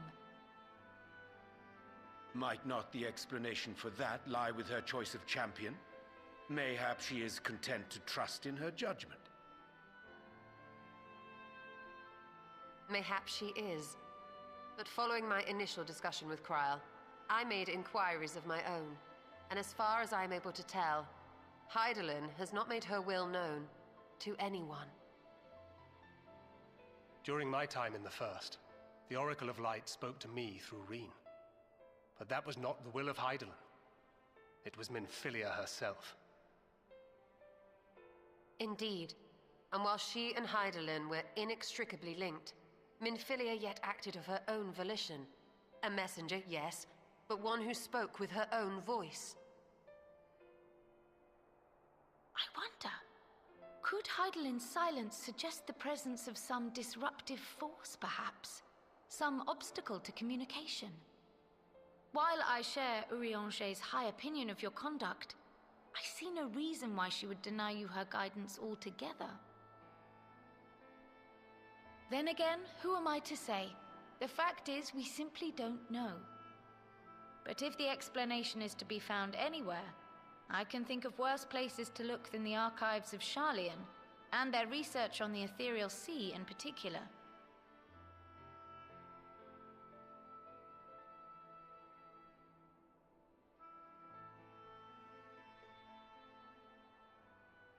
Resolved though I am to go, believe me when I say that I take no pleasure in the thought of leaving you a member short. Now of all times. Estinian, we stand on the eve of a struggle that will decide the fate of this star. One in which we Scions may play a telling part, yet we are but few in number. And so I must ask you again, will you join us?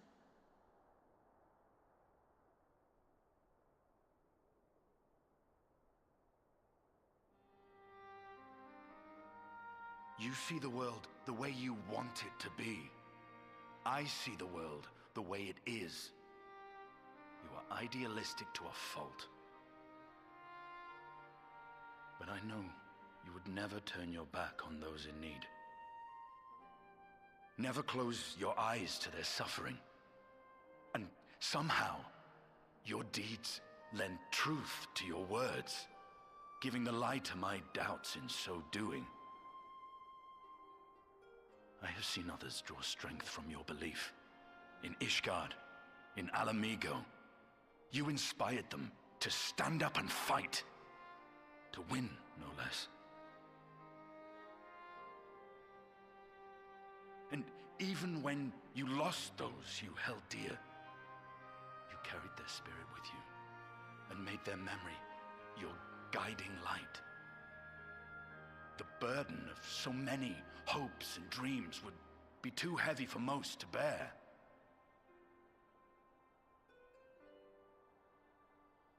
But you bear it willingly, as you have shown me.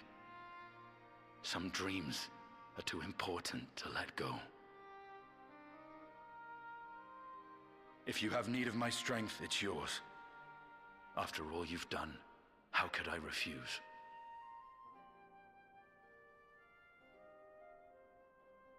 Thank you, Estinian. Whatever challenges await us, I shall not falter.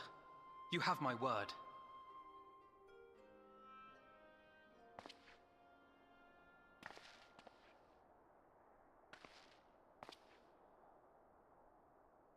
And now, I may bid you farewell. Safe in the knowledge that all is as it should be. In this little corner of the world, at least.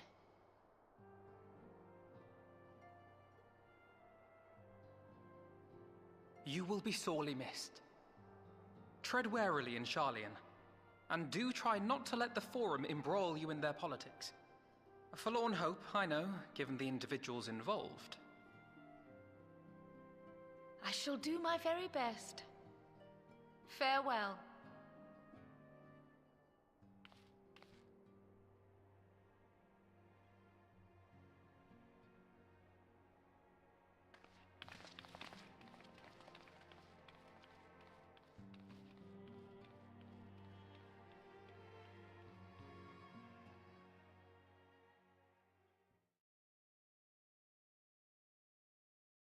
Oh man, our check-in. Watch what he does.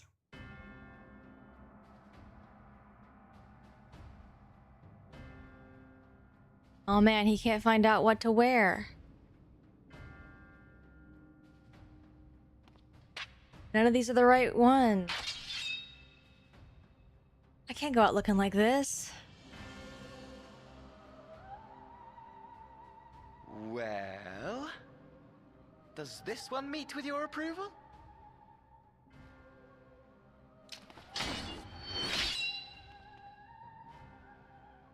Apparently not. Or could it be that you're still upset about the dragons? You are unwise to remind me of so costly a failure.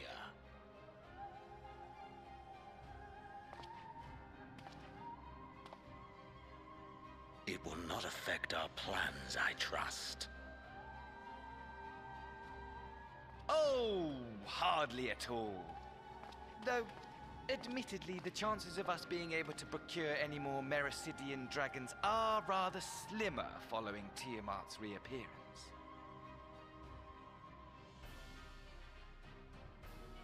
Oh, but the seeds have been sown, my lord. We have only to wait for them to quicken. Speaking of preparations, is it safe to assume that you will be ready to control you-know-what? The hour draws nigh. This nation, forged for Ascian ends, will finally prove its worth.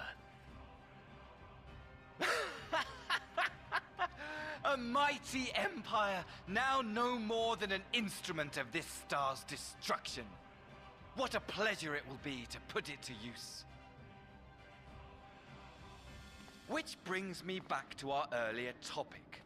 My lord, while I appreciate that it is not an easy decision, it really is past time you chose your weapon. There is one that I have been meaning to test.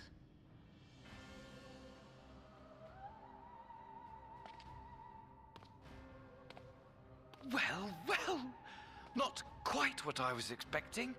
Though I will say, it does seem rather apt.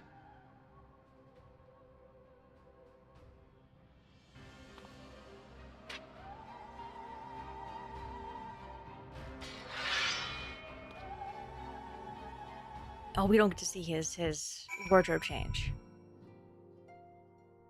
That'd be just weird.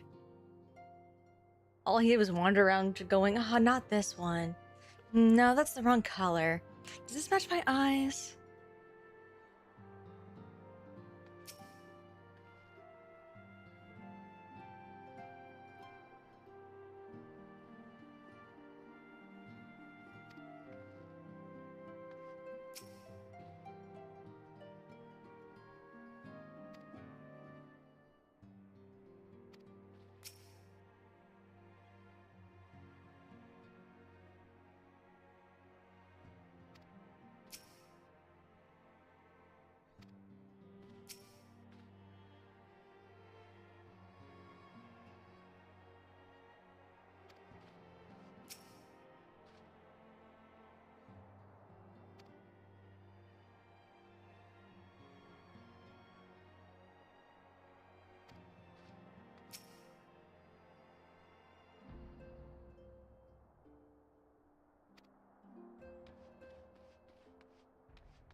God, can you imagine if Tataru decided that she was going to start vanquishing primals?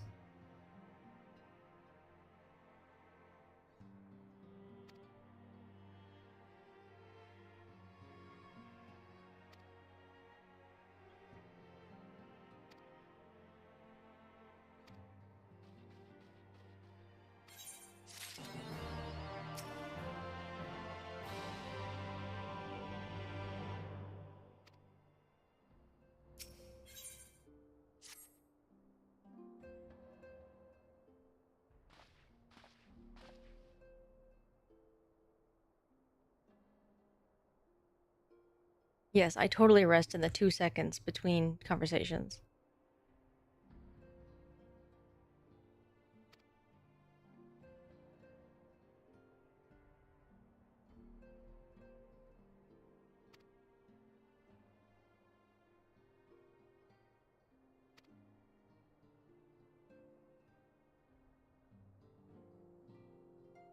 Man, we don't have to deal with the Ixal.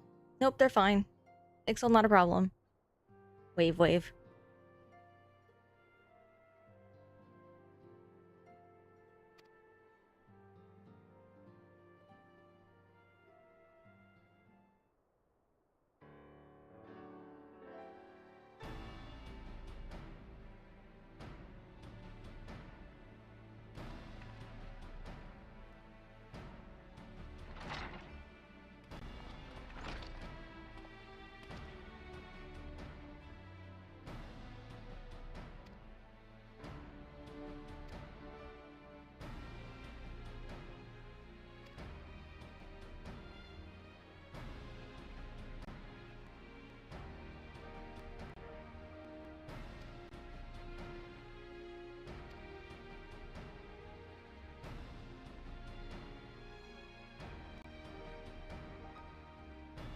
And now we're just gonna, you know, do a meeting and then everyone's gonna be on the same page.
Oh no. Oh no. You've made a mistake.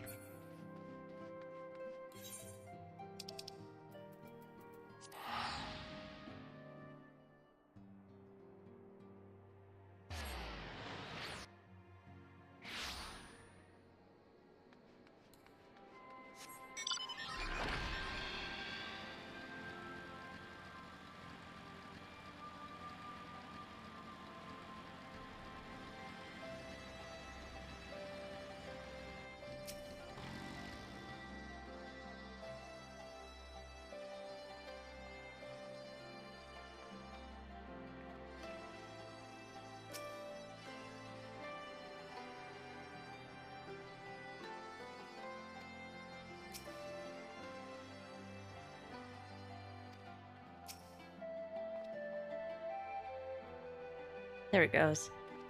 I picked the wrong person to start with.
Esteemed guests, you honor us with your presence. As there is much to discuss, let us begin. Information on our taken brethren you have, yes? Hear it we would!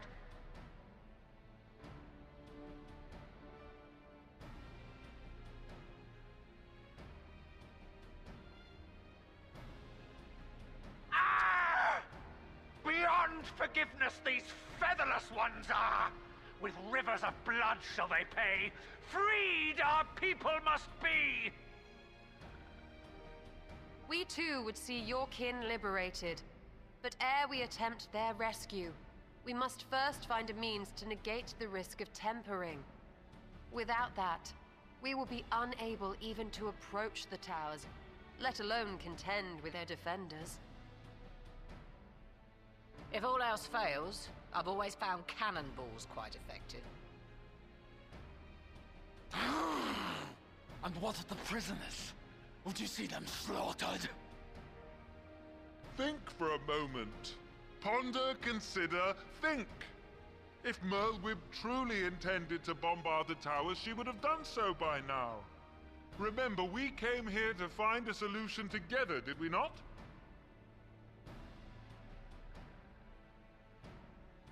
Y'Stola spoke of defenders. I but offered a means to clear a path, should you require it. Given the enemy's capabilities, we will all need to play our part if we are to have any chance of success. For if any here should give less than their best, it will be to the cost of every living being on this star. A paragon, the Empire, our very gods. How can we hope to prevail against such odds? That our foe is formidable, none would deny. But our strengths are many and varied. In this chamber, I see masters of strategy, masters of magic, masters of the land, the air, and the sea. And together, there is nothing in creation we cannot overcome.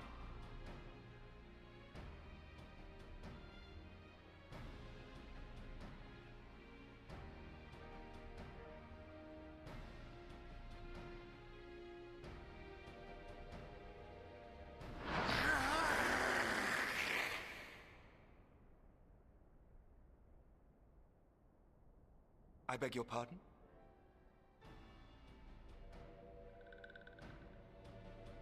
What is it, Soulwalker? Do not express your passion thus. A little city without gills, perhaps? Suffice it to say, I am proud to be counted amongst Eorzea's finest. We Sahagin will play our part. We kobolds have not forgotten the crimes the Overdwellers committed against us in the past. But today we look to the future, as allies united in purpose.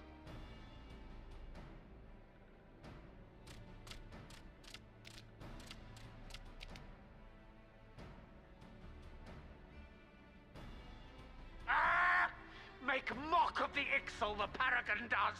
Turns kin into puppets! Pits brother against brother! Free them from his grasp, we shall! As Patriarch Zadar will attest, the Scions have granted us a means to free your brethren from their thraldom.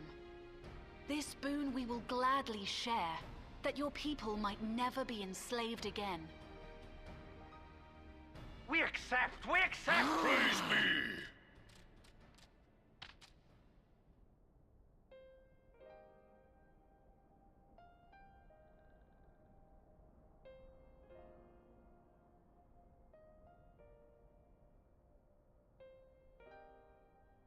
It's taken a while, but I do believe we might be one step closer to a world without primals. Would that Minfilia were here to see it. We still have a long way to go, and we're going to need a lot more Porksies. But we're moving in the right direction.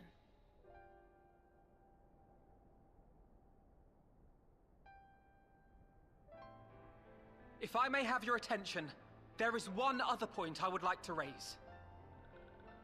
As we can all agree, freeing those held captive must take precedence over every other concern. But experience has taught us that none save those with the capacity to resist tempering can hope to enter the towers unscathed. And even once inside, a still greater threat may yet await them, that which we call a primal. Needless to say, if we are to succeed, engaging with such foes can only ever be considered a last resort. And so I move that we seek to prevent them from being summoned in the first place. Yes! Both prayer and ether are needed for the ritual. Should either one be denied, the summoning would fail. Indeed. And so we must endeavor to discover the source of the ether on which the process depends. Do so, and it may present a way to halt the summonings, or perhaps even neutralize the towers entirely. A promising proposal. While you are conducting your investigations, however, we will need to remain vigilant, lest the Telophoroi commit further abductions and summon primals ere we have the means to prevent them. To stand a better chance of keeping our enemy at bay, we would do well to coordinate our defensive efforts, sending reinforcements to assist our neighbors when needed. We, Amalja, would have been overwhelmed were it not for our newfound allies. But say the word, and we shall come.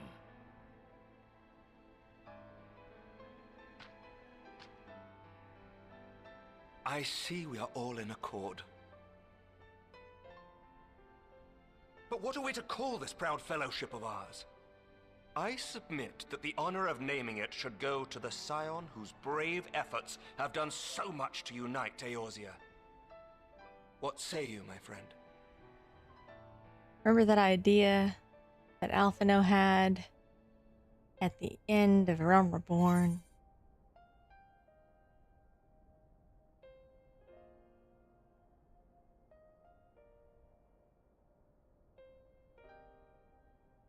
We're just gonna tie that little thread with a bow.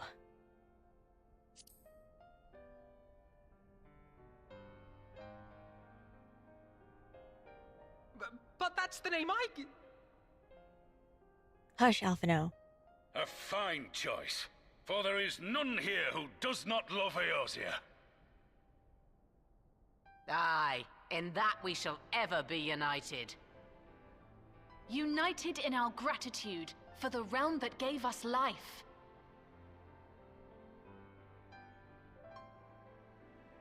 Then let it be recorded that on this day, the Grand Company of Eorzea was born. And now they have a federal military. Look at that.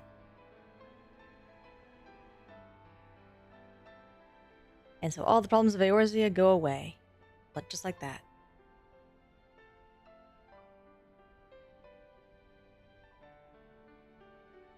How long have we dreamed of this moment? And now that it's here, Oh, forgive me. Might we speak outside? We?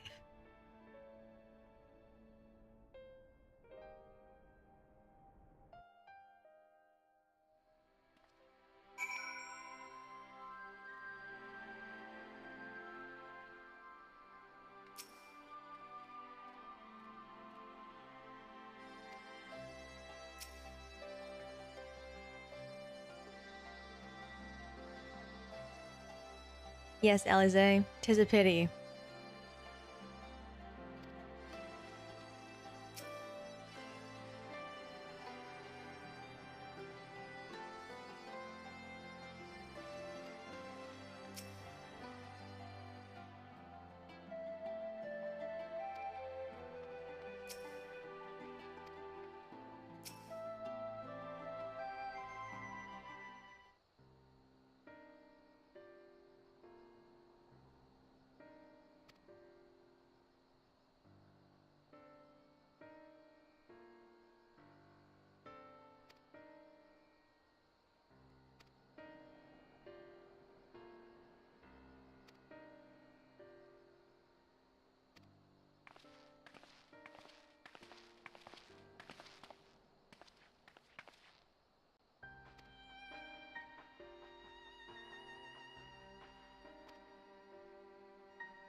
Right.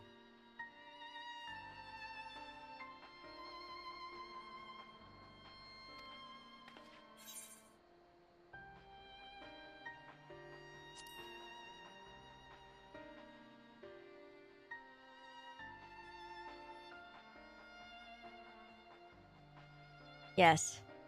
Witnessed. Passively. Without a thought in my brain.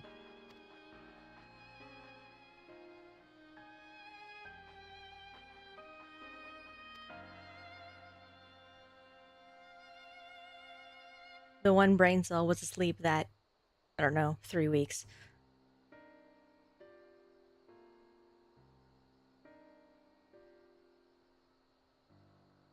And we haven't had a character arc since.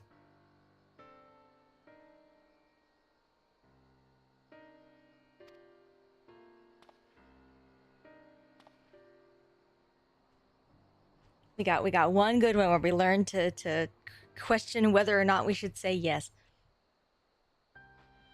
And that was in Heaven's Word.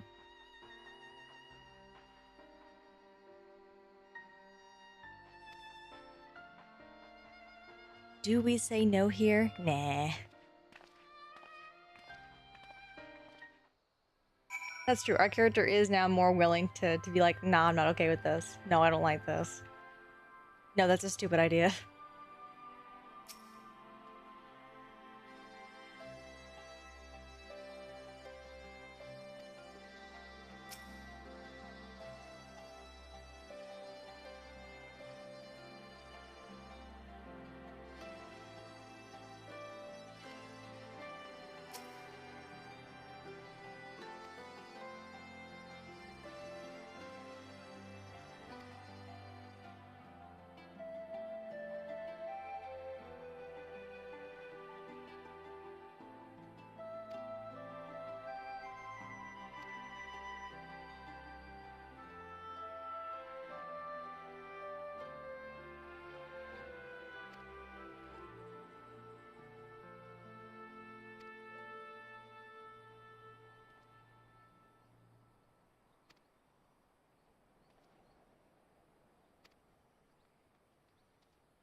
But Alize, you look just like Alphino.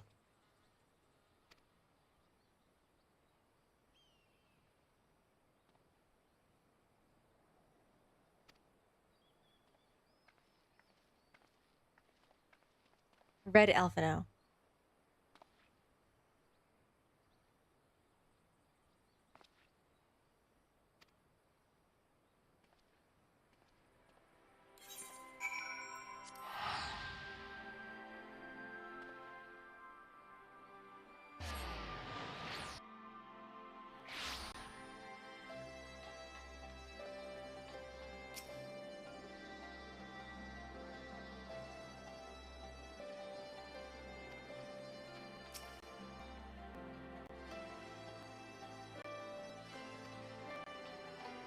Enjoy is a strong word.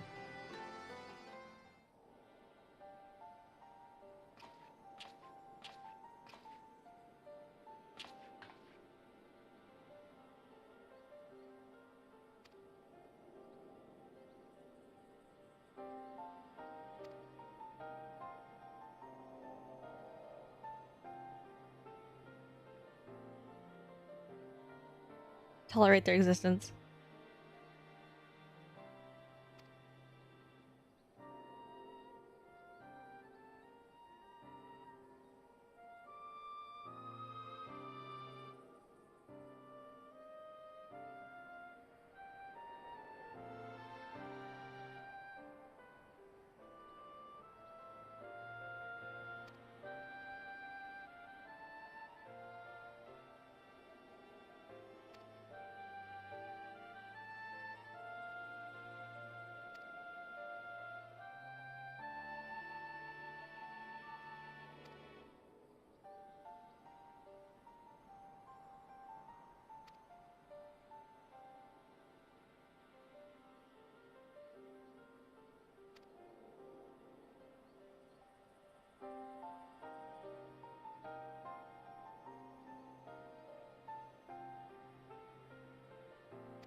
Look at them making sure that Tataru is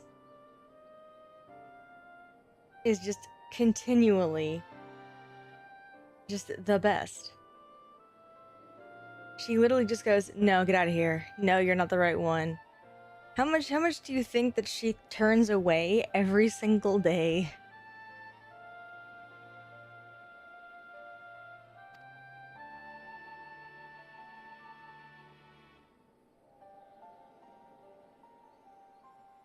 She's been over there just like getting rid of all the bad apples before they even get to the door. Just quietly, without letting anybody know. Yeah, among, you know, being the bookkeeper and keeping the place clean and making sure that everything is running right and making sure our supply lines are good. Like, right?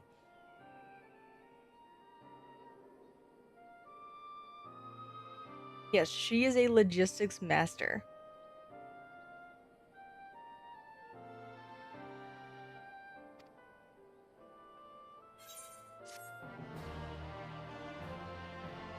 We're gonna go a little long today because I am near the end of post Shadowbringers.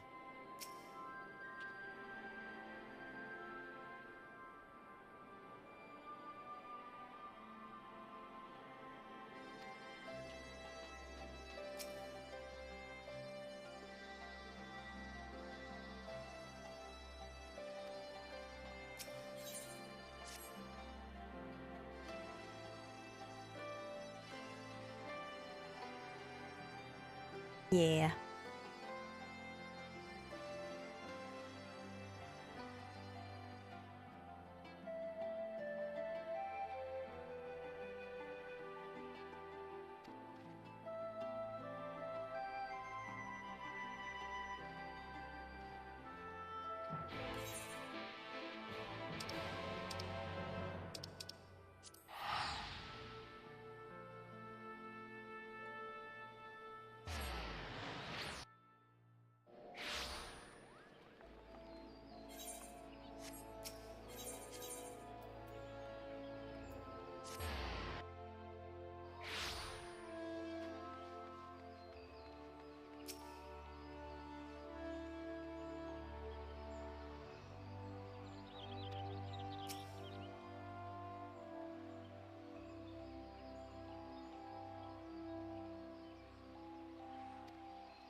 Can't be that hard, she says.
Wow.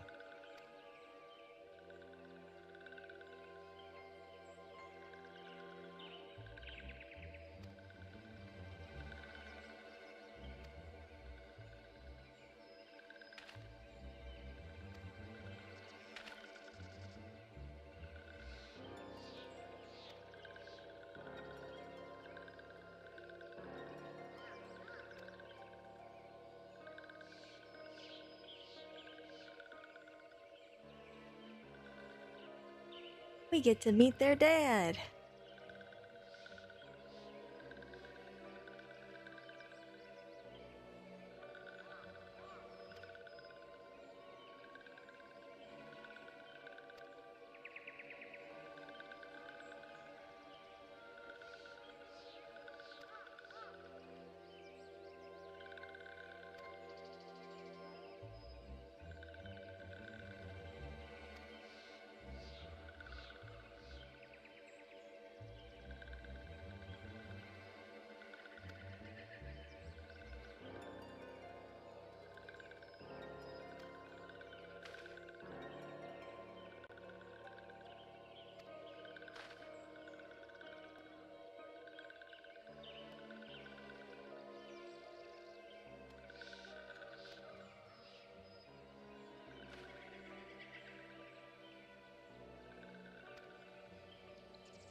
Oh, we never get to come here anymore.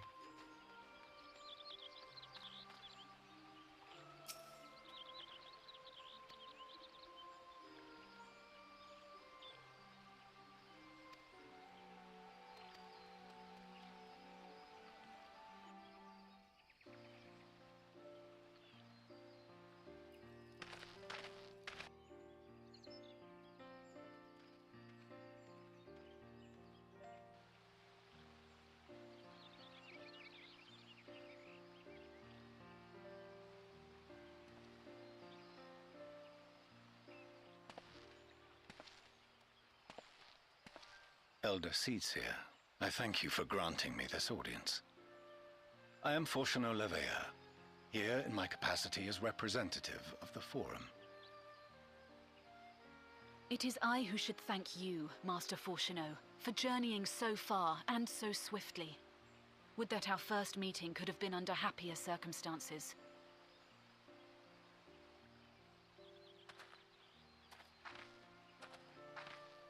It has been too long, Father. You look well.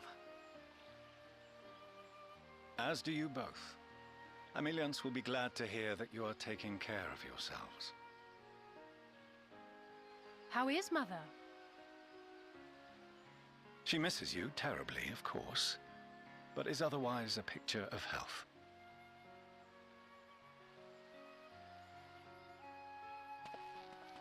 Circumstances apart, I'm grateful that our meeting has afforded me the chance to be reunited with my children at long last.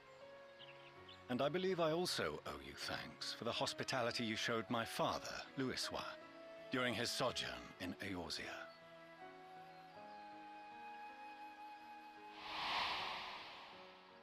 All thanks we owe to him. In the days prior to the 7th Umbral Calamity, it was your father's tireless efforts which granted us a means to vanquish the Primals. Were it not for him, our strength would have been quite spent by the time the Empire arrived. That Gridania still stands is in large part his achievement. He was a great man.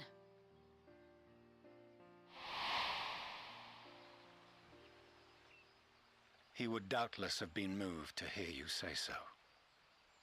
I must confess, however, that I opposed his decision to intervene. And my position remains unchanged.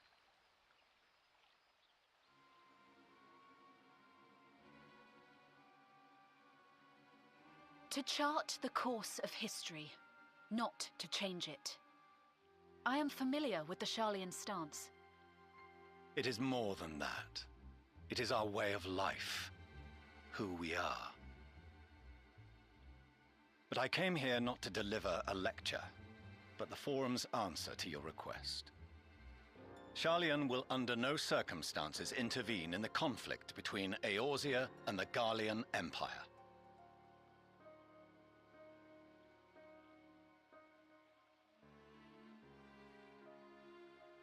May I ask for what reason the Forum has come to this decision?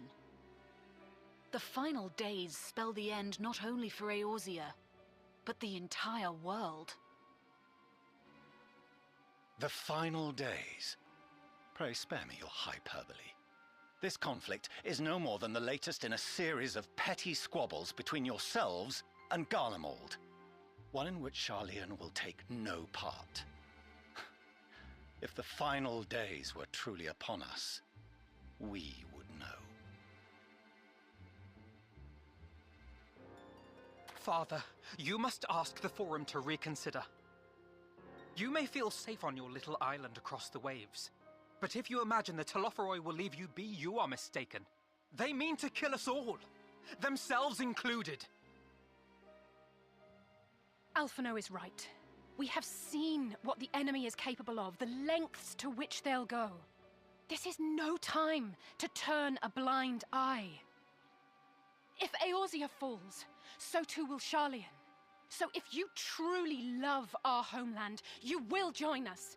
Now, before it's too late.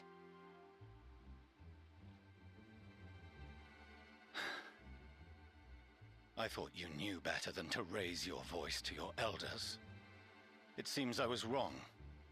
Wrong to ever let you leave, Sharlayan. I consoled myself that your time abroad would instill in you some hint of restraint, of discipline. But I see now that Eorzea has made fools of you both. Have you forgotten why it was that I so vehemently opposed your grandfather's departure? For all his wisdom, his only solution was to go to war. Death, devastation, ruin. Even those who claim victory are scarred for life. What prize could ever justify such sacrifice? It is the duty of the learned to avert such tragedy. By fanning the flames of war, you forsake all you once held dear.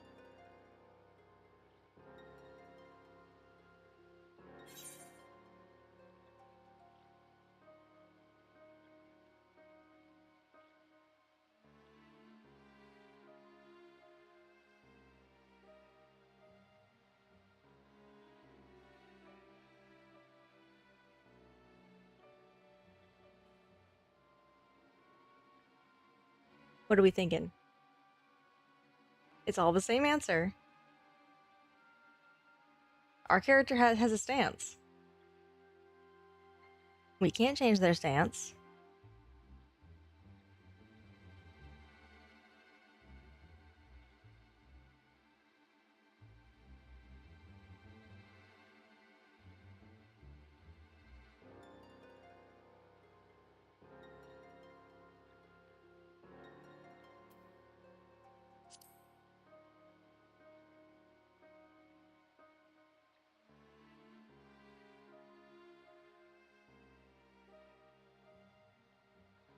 I see your friend shares your misguided ideals. But unlike her, you should know better. By espousing such barbaric notions, you subvert the teachings of Sharlayan and place all we have worked for in jeopardy. Alphino, Alisaie, as of this moment, you shall no longer bear the name of Leveilleur. Ain't he a dick? What? How you choose to live your lives is no longer my concern. If you wish to walk the path of ruin, I will not stand in your way. Master Fourcheneau, while Charlian may have no intention of intervening in this conflict, we can still part as friends. Will you not stay and speak with us, that we might learn of Charlian's hopes for the morrow? I have said what I came here to say. Any further discussion would be meaningless. Ain't he a dick? Father, wait! Don't bother, Alize! How can you stand there and watch him walk away? How can you let this happen?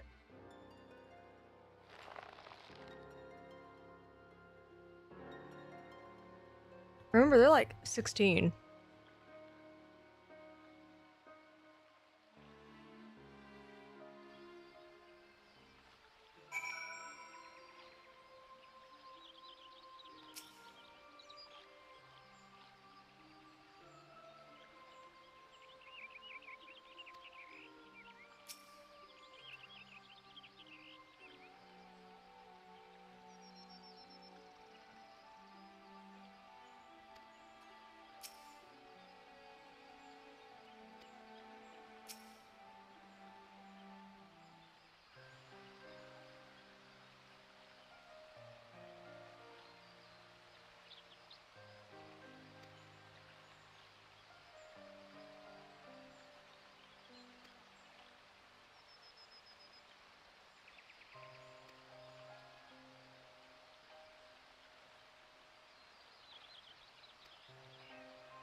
I do like that your phone just goes off in the middle of a big meeting. Go ahead, answer the phone.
Can you tell where we're going next in Endwalker?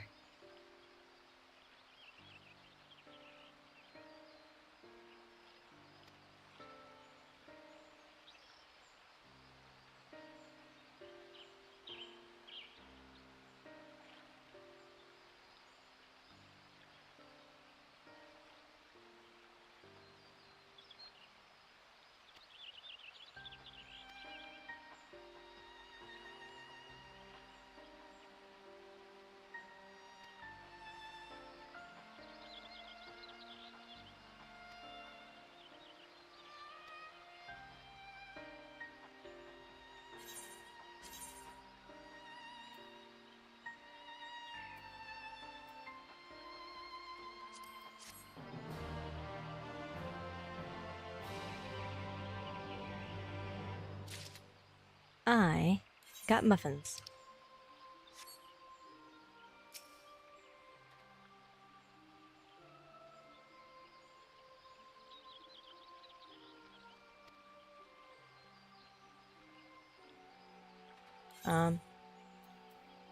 Lemon muffins.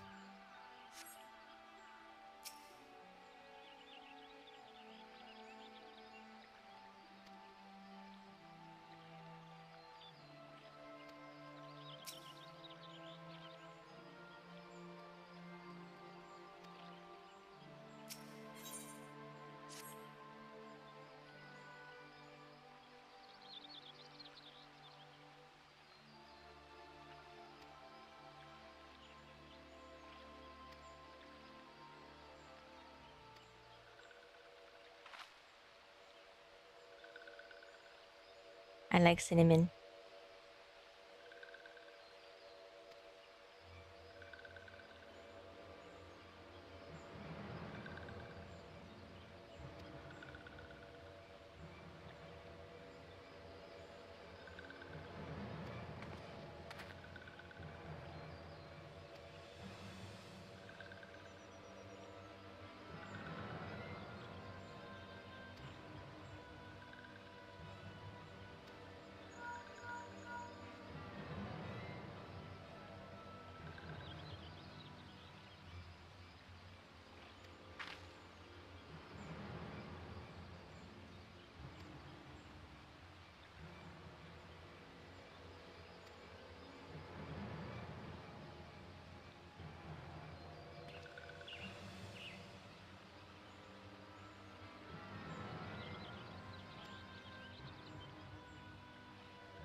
Alright, last meal. What would it be?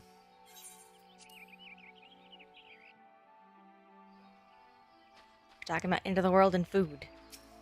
Last meal.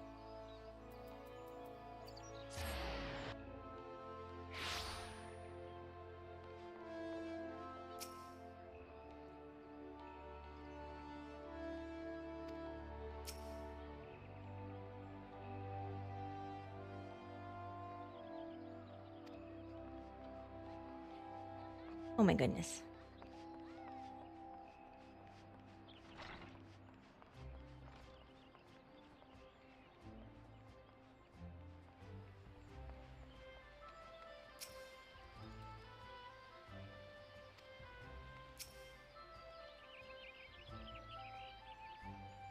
I don't really know.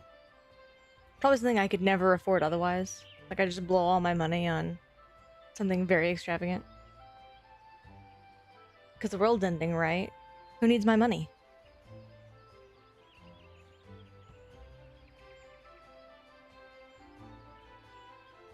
Katarina's behind me and she suggested Wagyu steak.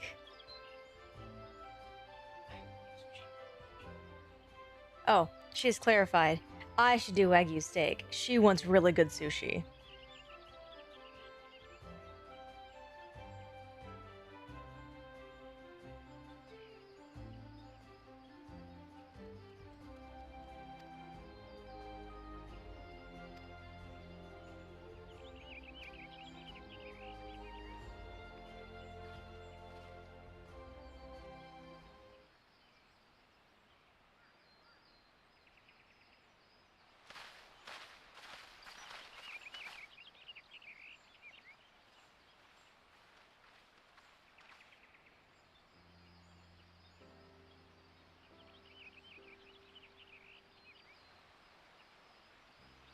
Arenvold!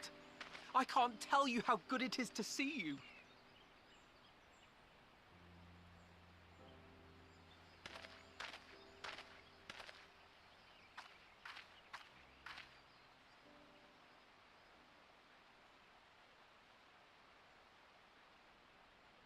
It arrived a lot sooner than expected, eh? The day I craned my neck up at you.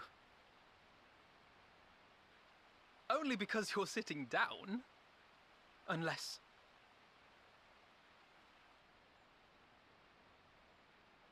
Afraid so. The Chirurgeons say I may never walk again.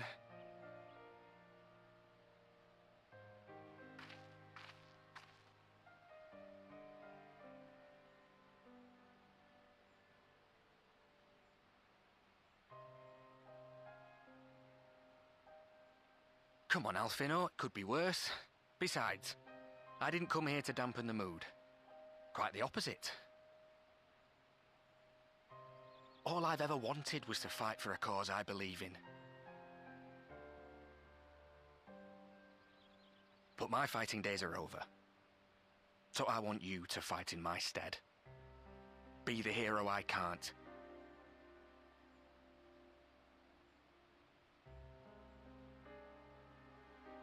I am no hero. That's what they all say, though. No one ever calls themselves a hero. Even the ones who eat primals for breakfast. It's for others to decide.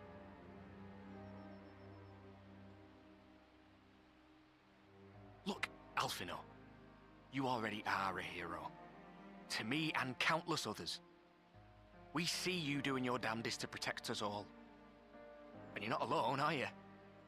There are people who believe in you, just as you believe in them.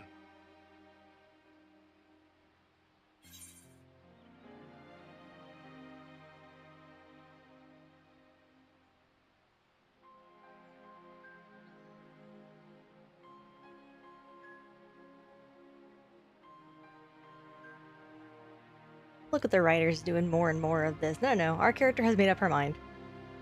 We just get to say in what way we say it.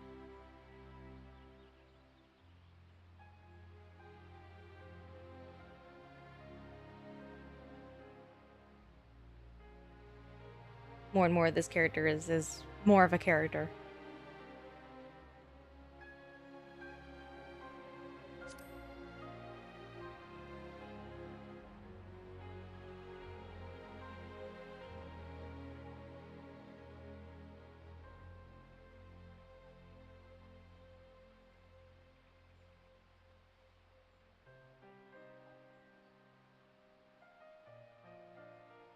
I know what's at stake, and how many people are depending on you. But I believe in you. Believe that you'll see it through. That's why I'm entrusting my dreams to you. Like Albert and Owley once entrusted their dreams to me.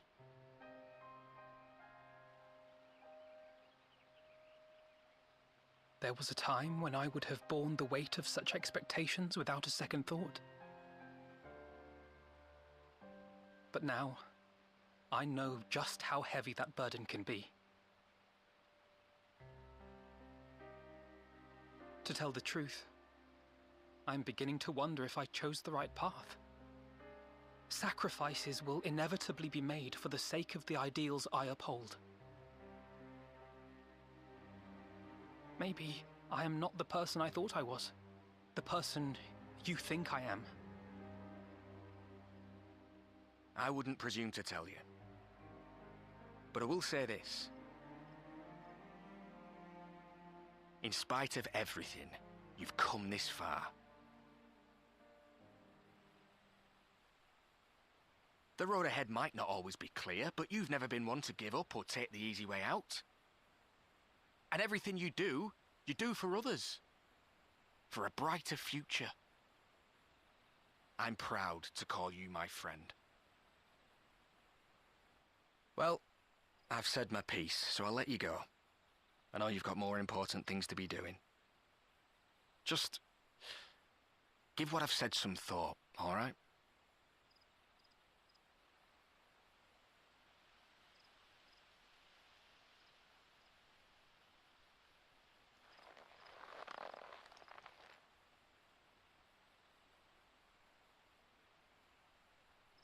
I shall, my friend. And we will meet again soon, I promise.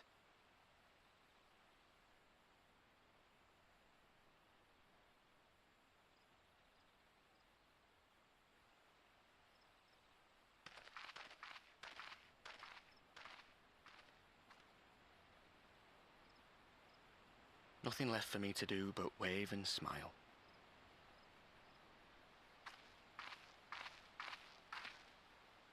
You've got a pretty narrow view of what it means to be a hero. Do you know that?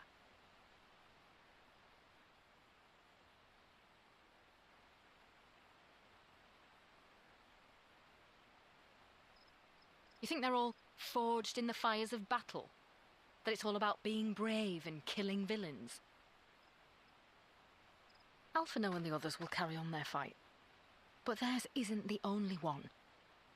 There are other ways you can make a difference. If you stop feeling sorry for yourself and put your bloody mind to it.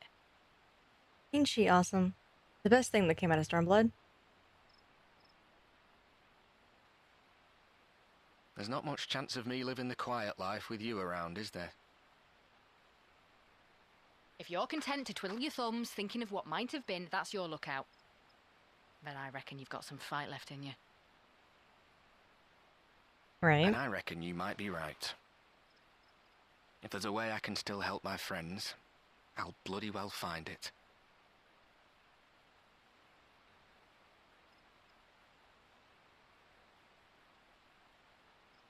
He creates a school for mutants.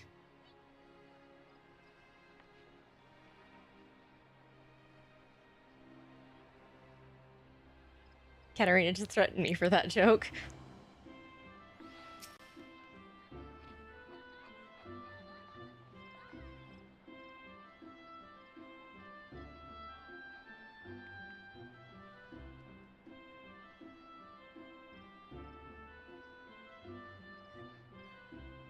You know, me too. It was a fantastic joke, and no one can tell me otherwise.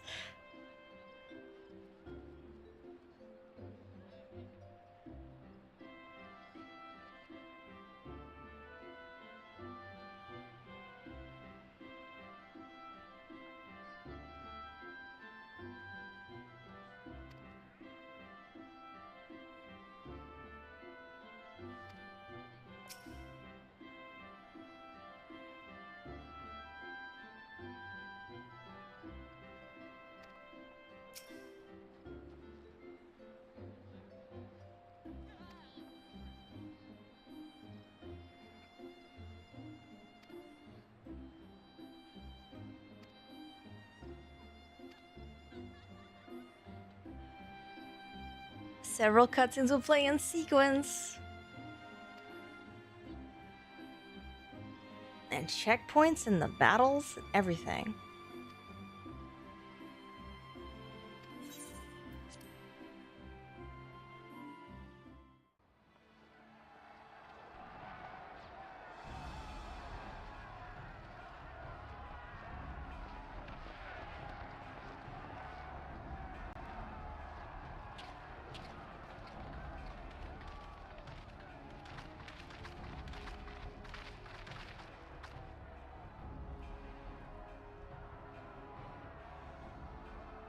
My fellow Scions, as I am sure you will have heard, we can expect no help from Sharlayan, nor are we any closer to discerning the Telophoroid's grand design.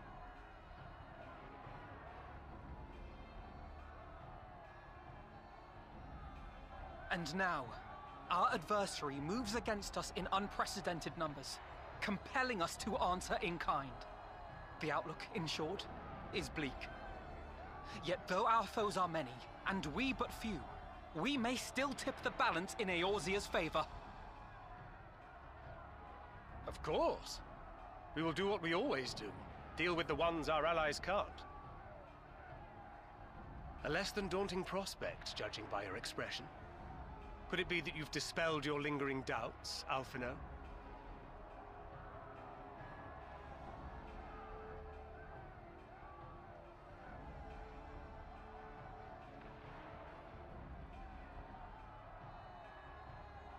Oh, I doubt I ever will. But as my friends have kindly reminded me, I have come this far, and that must count for something.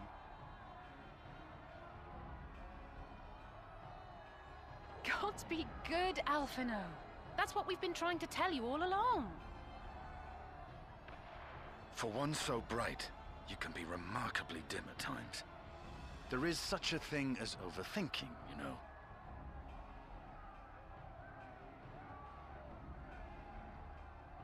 Might I suggest that we continue this conversation after the battle? It would appear that Telophoroi have already arrived. I'll do what I can to cure the Tempered, but they'll have to be incapacitated first. Have care, my friends, for none can say wherefore our foe did choose this fateful field to be our battleground. Whatever may transpire, pray grant him not the pleasure of deterring you.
Prepare yourself! Let's give it our all!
Yes, we will do it a couple times.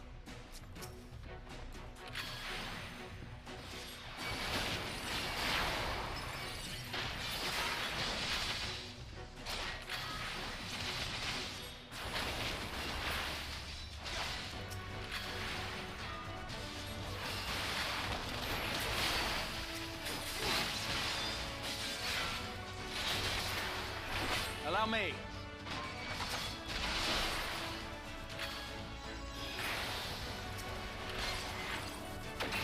Yep.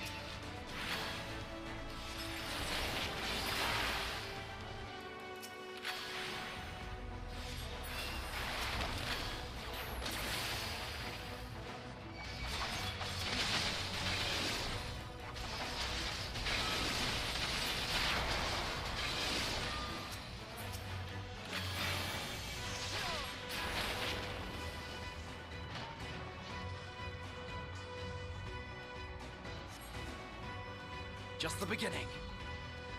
Right behind you.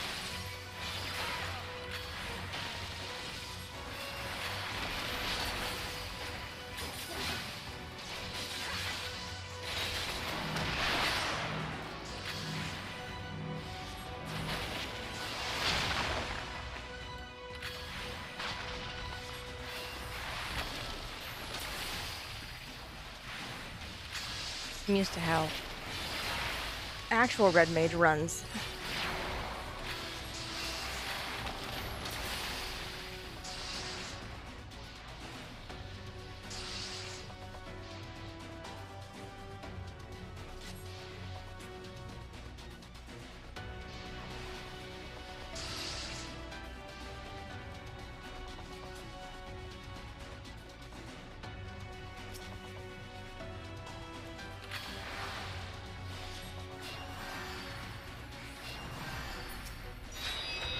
There we go. I'm like, do I heal them?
Next set.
Protect thee.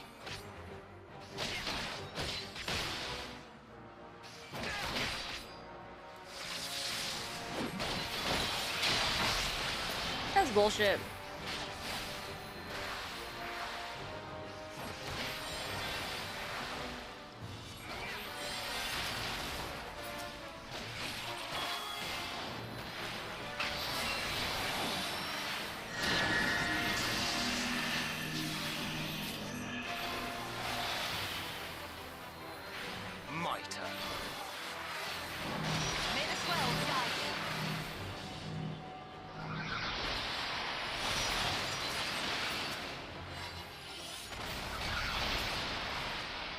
Okay. God damn it.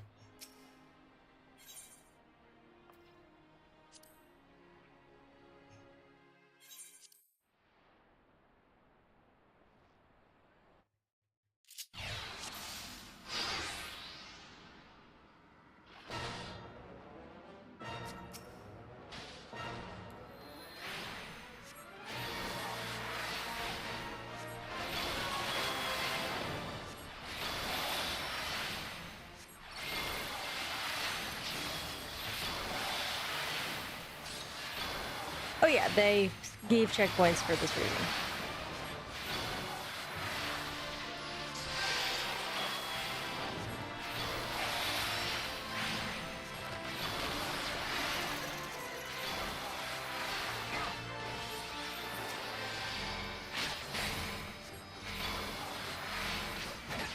I shall protect thee.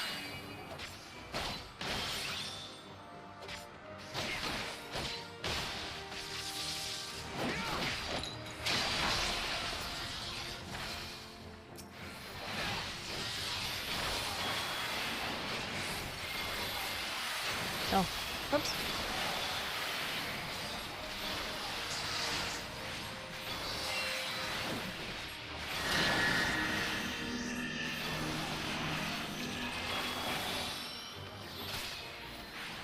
My turn. May the 12 guide you.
Away with you!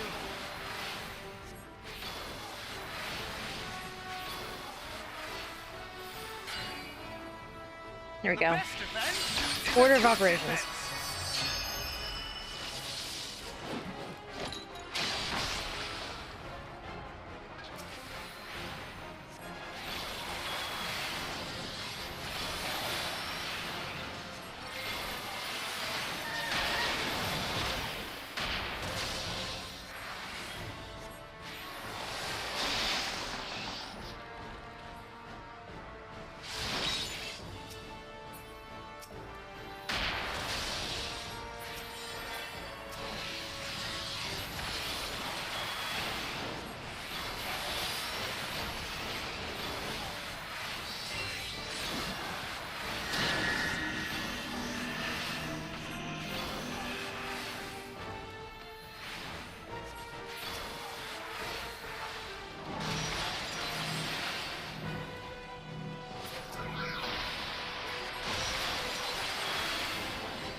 There we go.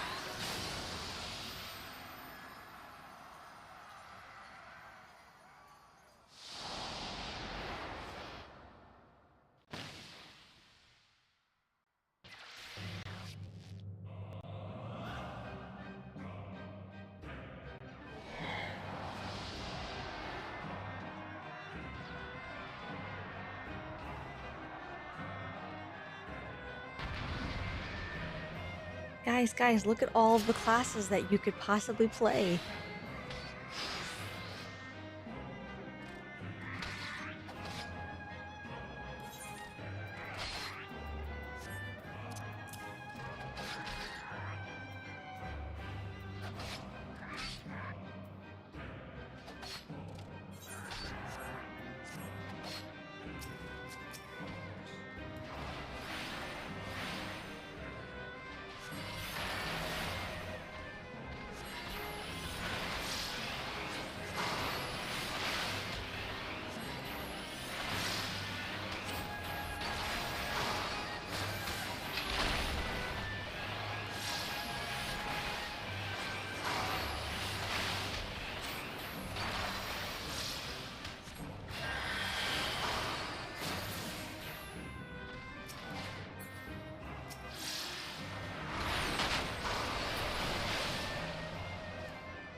Ifrit.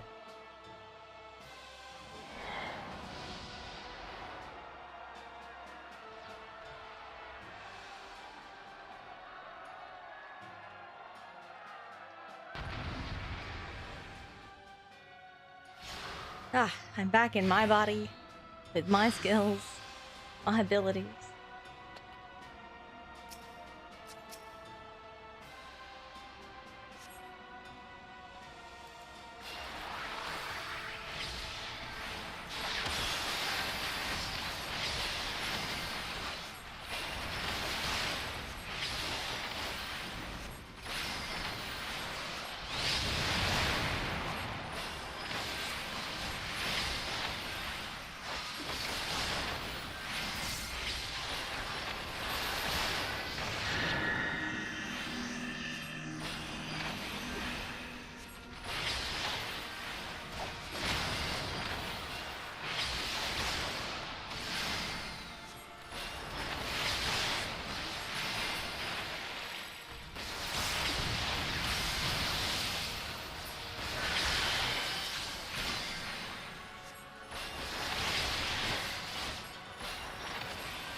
And thus another plan went up in smoke. I am beginning to see why Lord Xenos thinks so highly of you. Not that this changes anything, you understand. You have merely earned yourself a stay of execution.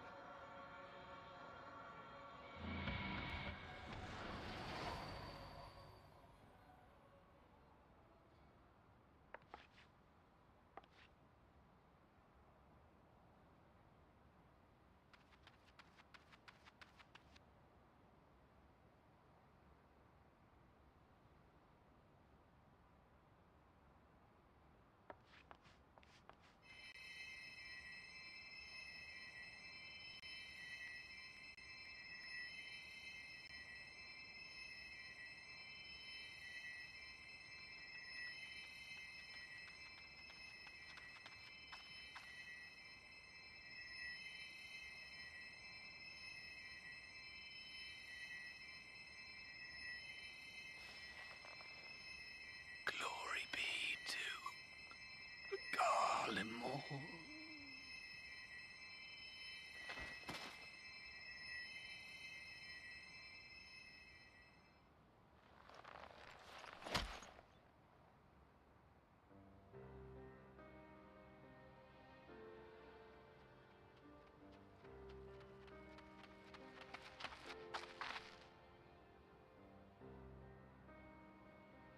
How fare the tempered?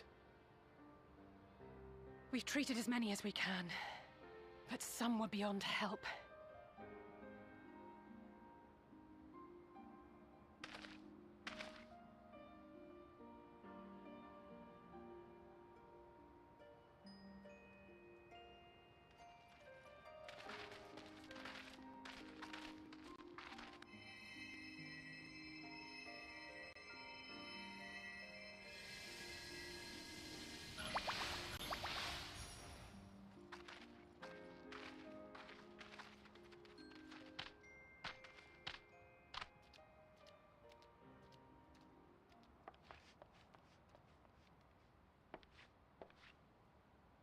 Do not hang your head so, brave scions. Though not all of our captured brethren could be saved, we are grateful for those whose minds have been restored. You could do no more, and that is enough. So please hold your heads high.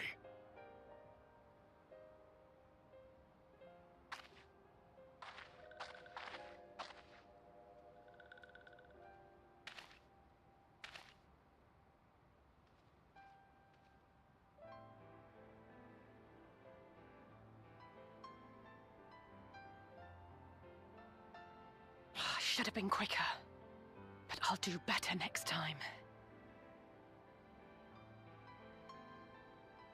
Thank you for your kind words. They mean a lot.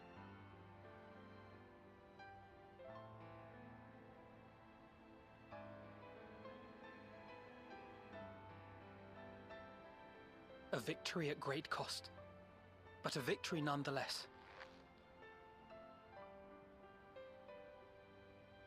We must stay strong and press on. Isn't that right?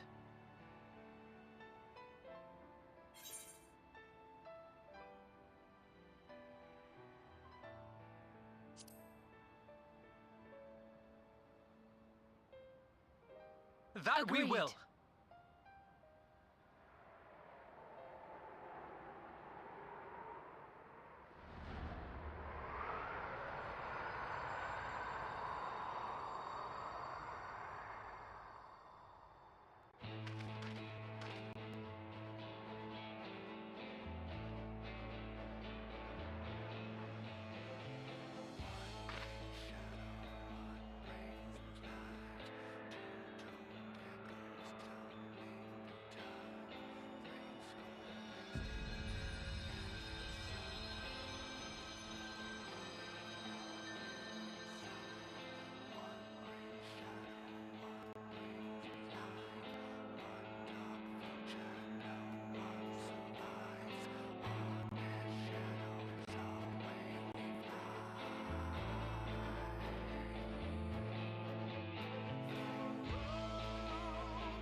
And there we go.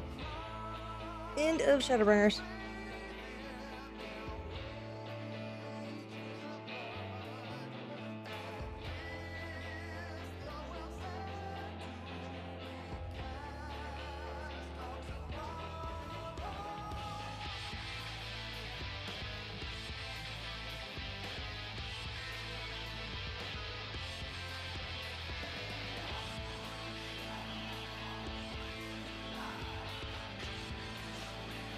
Oh, Irene looks good.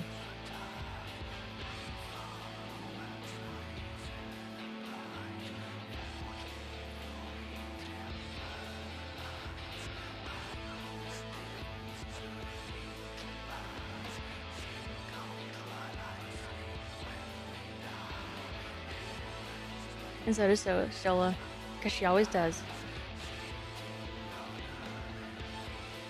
I mean, it's fine.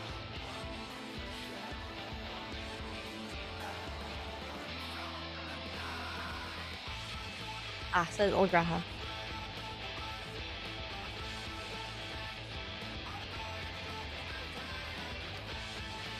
Albert.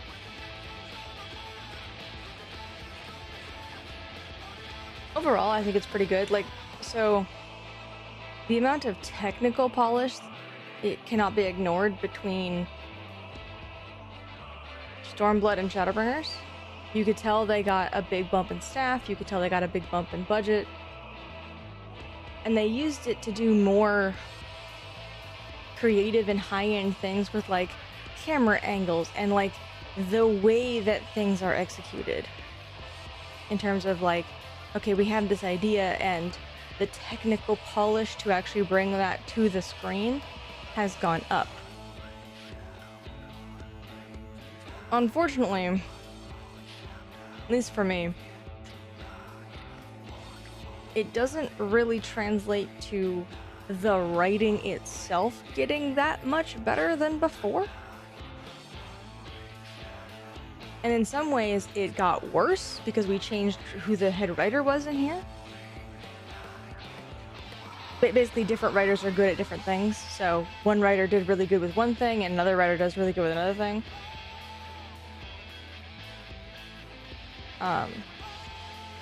But because of all those technical polish things, a lot of that can be kind of obscured from, like, for the regular player. And so a lot of people, they really like Shadowbringers.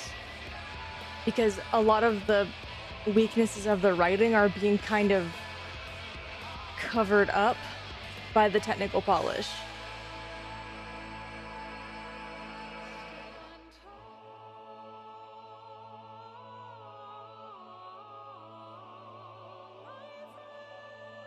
So as we go more and more along, it's gonna get real bad in Endwalker. There's going to be certain things in the writing that isn't addressed and isn't improved upon, and it's going to get more and more annoying as you go along. And a lot of our talking about writing is going to be less, okay, how the scene is composed, because again, the scenes work fine. Like, individual scenes as little bubbles, like little pockets of story, work just fine. It's when you start stringing them together to create a story that we're going to start seeing the weaknesses of this writing team, because that's where it's real bad. That's where they have much more room to grow. And a lot of that is really like if you only think about a story in terms of just Shadowbringers, right? Or just Endwalker, or just Stormblood, you can kind of get away with some of the things. But the moment I go, all right, now let's apply this to the entire story of Final Fantasy XIV, because it's all one continuous story and it's all one universe. It is the story of our Warrior of Light. Once I do that, you'll notice that certain things start to break apart in really interesting ways, which is a weakness of the writing.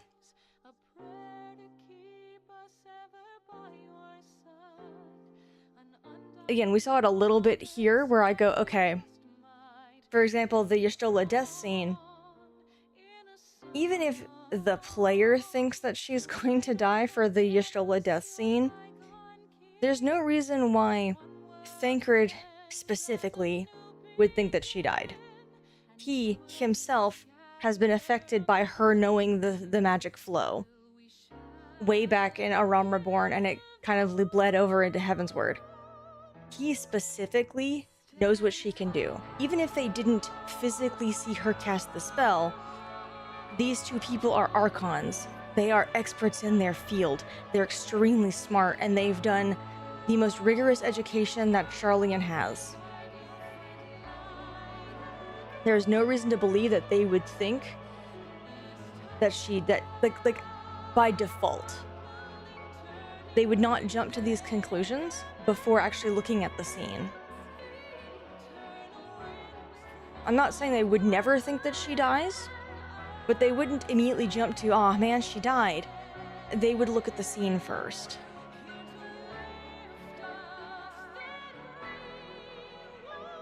Or go, "Hey, wait until we have an idea before we say what would happen to her." But if you notice, that's pulling from information from A Realm Reborn and Heavensward. You have to think of that in terms of that. Shadowbringers is affected by the expansions that came before it. And again, kind of the same thing, like we're making fun of them for the Elidibus thing, where the only reason why the Elidibus plot happens is because suddenly all of them have just, their brain has left them. Suddenly they have no idea how to make conclusions at all. And that goes against who they are as characters, because we've seen them do other things before and after much faster than, "Oh no, what's Elidibus's plan?"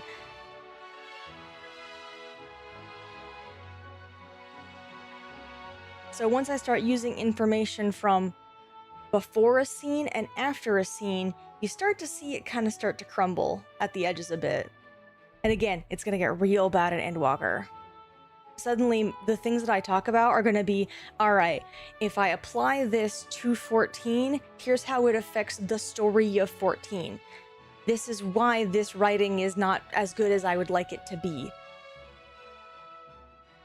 Like, there's going to be more and more of those kind of discussions. If I apply it broadly outside of Endwalker, what happens? And that's where you're going to see a lot of things just, they fall to pieces. They fall to pieces so much.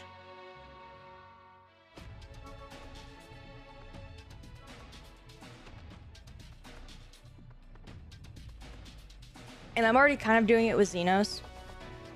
I have to wait until at the end of base Endwalker to really talk about what's the issue with Xenos here.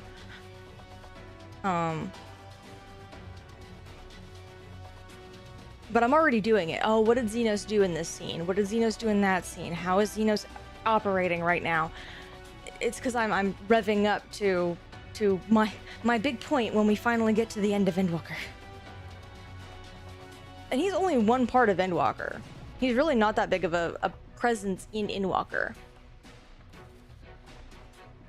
But once I, again, apply it to the broader arc of 14, here's what happens, right?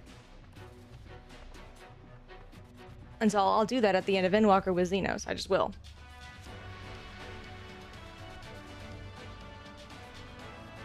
Because again, the technical polish is really high. It's really good. But that does mean that they're going to use it more and more to kind of, oh, you don't want to look at that too hard. You want to just push that over there. Look how pretty it is. You don't see this.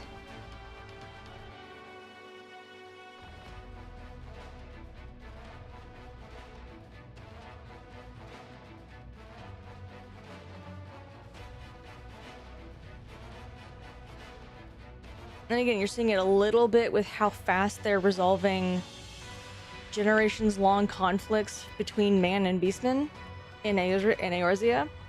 Because they really want Eorzea to be, nope, we're good, we never have to look at this again.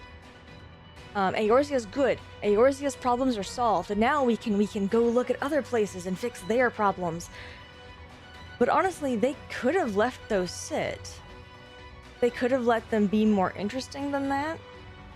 And also, it has the unintentional consequence of, bruh, if it was this easy, why didn't you do it before? And you're like, oh, but they don't have tempering. Yeah, they don't have tempering. But even in A Realm Reborn, we had factions of the beast tribes that were opposed to worshipping their primal.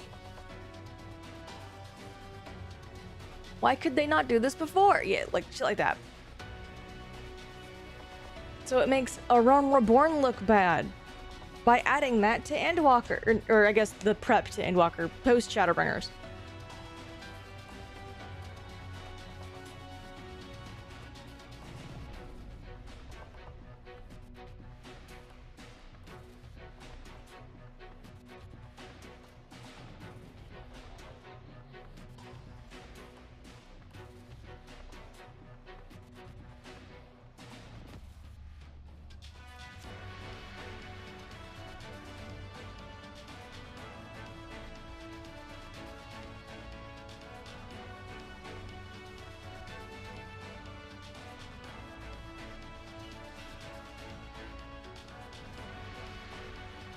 Yeah, I guess. Off screen.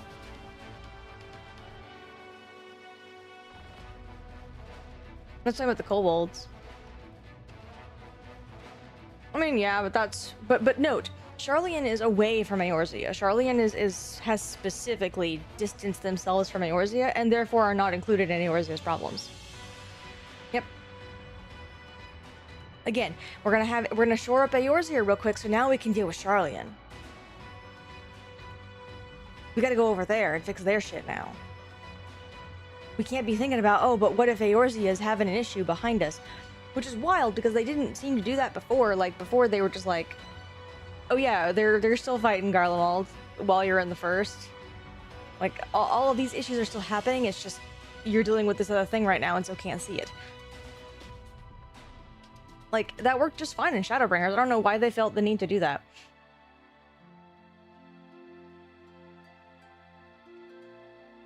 Rather, I do. It's because they had marketed Endwalker as the resolution to everything that had come before. And so they're trying their best to, like, tie everything up in a nice little bow for the end.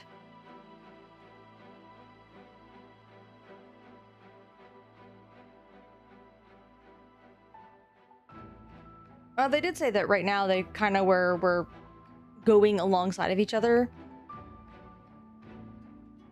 Not really. They did say that at the moment they were roughly aligned. But if you think about, like, okay, your character would have specific parts in the story where they would go to their room and sleep. And you can actually tell that in universe, it took, yes. But they did say that when you got pulled in, that right now they were mostly aligned. So the time thing doesn't really matter for our character. Hello. Welcome. So it doesn't really, like, apply to our character here. So canonically, in universe, Shadowbringers takes over the place of maybe 2 weeks. Just based on how many times we sleep at the inn. Plot time goes much faster than real time. Plot time is a funny concept. Plot time is wild. I want plot time. I'd be so much more productive if I worked on plot time. I know, right?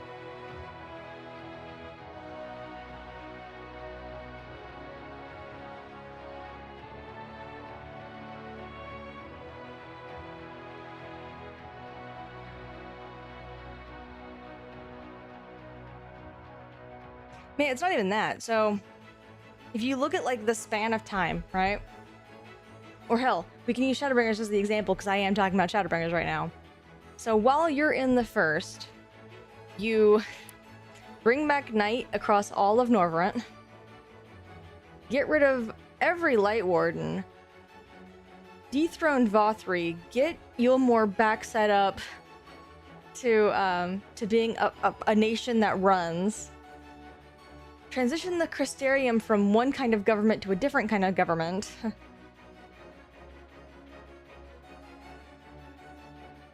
Right? Learn how to cure tempering. And learn how to move souls and memories from one space to another space. In like 2 weeks. Oh, and get rid of two Elder Ascians while you're at it. On the first, the Emperor of Garlemald died, and they started a civil war, and that was it. 2 things. We did like 7 things, and they did 2 things. Sure. But that's how plot time works. If the camera is on you, if the camera is pointed in a direction, wherever the camera faces, wherever the light touches, moves in plot time, which means everything is happening and is all going at a good pace, and you get things done in very little time. Everything else, away from camera vision, goes much slower.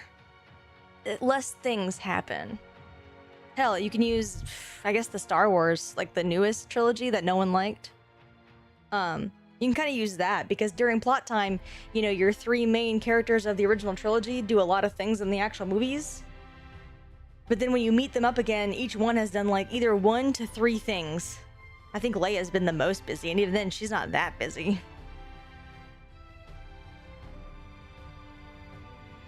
But that's because the plot time had moved away from them. Now they're regular people. And regular people don't go that fast.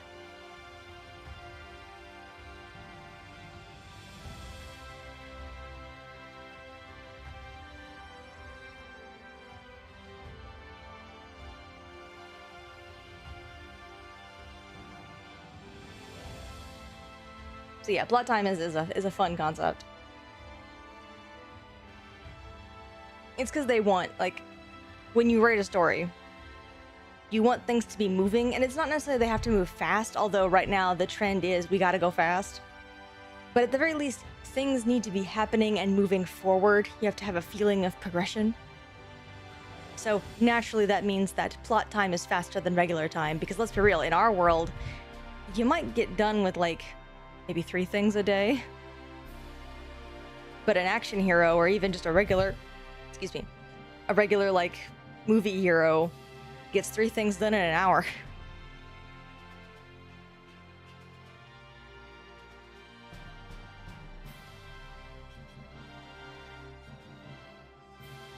I know, right? Oh. Goodness, there's so many people just hanging out here. What's up, friends? Why are y'all all here?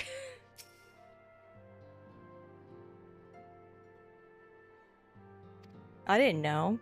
I was in credits until just a second ago.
I mean, yeah, we keep going back there. I could see why he would think this way. Perhaps.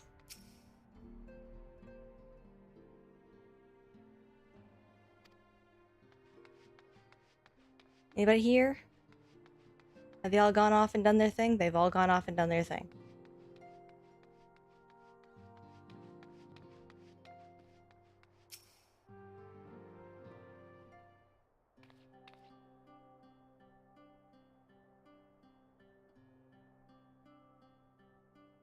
I'm glad you've towed our car.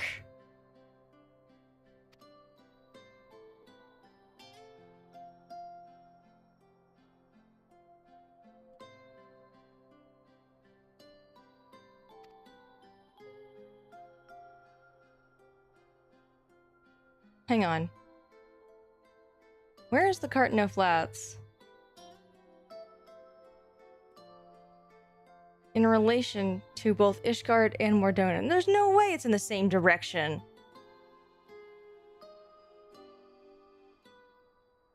Because Ishgard is north in Korthus, and Mordona's kind of to like the southwestish. What do you mean same direction? Emmerich, where were you coming from? Were we like, I don't know, further to the southwest of Mordona? Where is Cartano from here? I need a map. Give me a map. That's what I'm saying. Like, the only way that it's in the same direction is if it's further to the southwest of Mordona. Where is Cartano from here?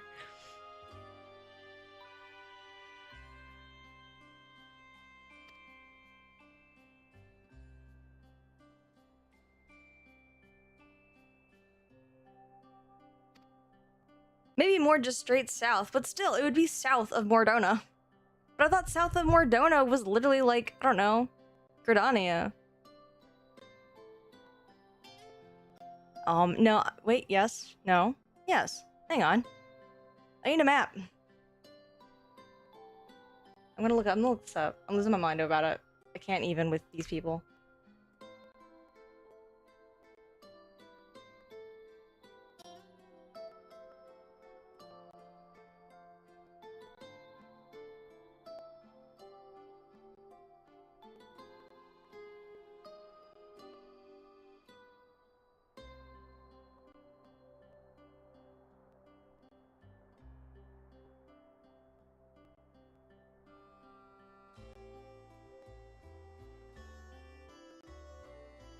My bad. South is Thanalin. Gridania is more to like the northeast from Mordona. But still, I thought Cartano was literally in the middle of the three city-states. Which is where Mordona is. What's happened?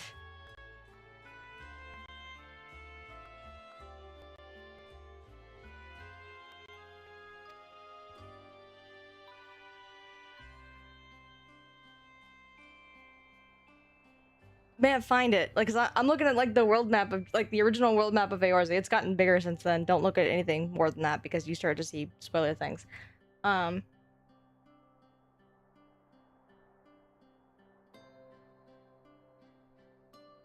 I don't see Cartano on here. Where the hell?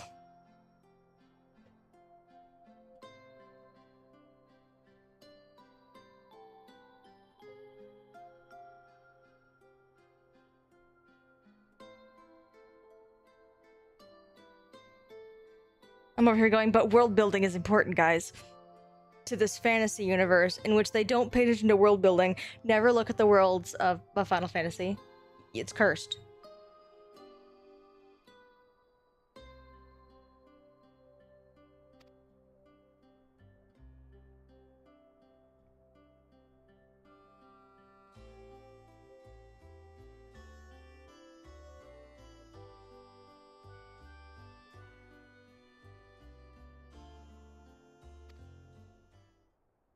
We were told they didn't need your help.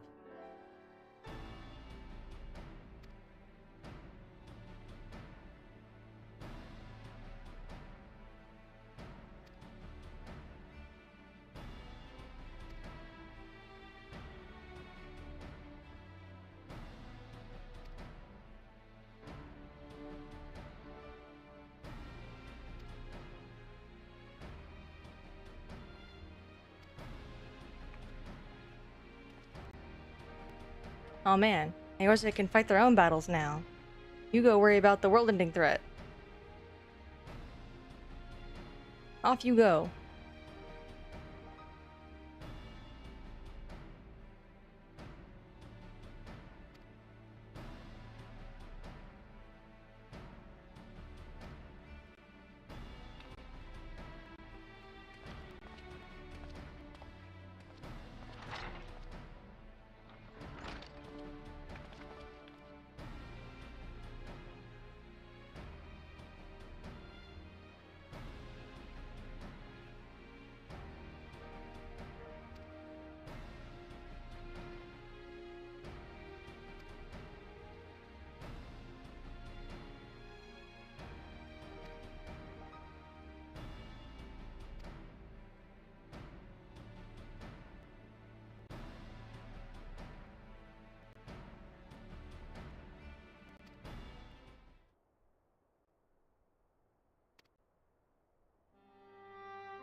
I just wander anyway. Who cares?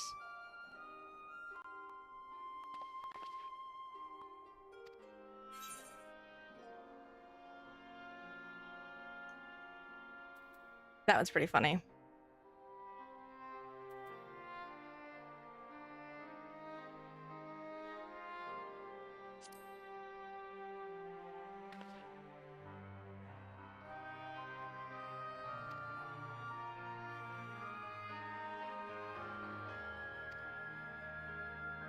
Nah, he's a dick. We're here to go have words with the dad figure. I have a stick ready to bonk him with.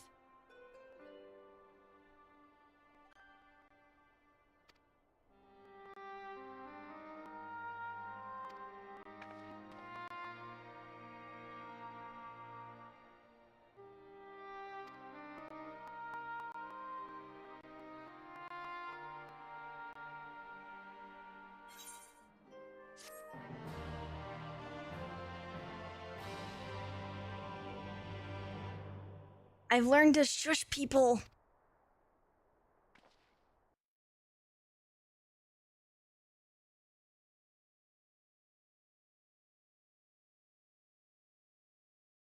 Oh man, here we go.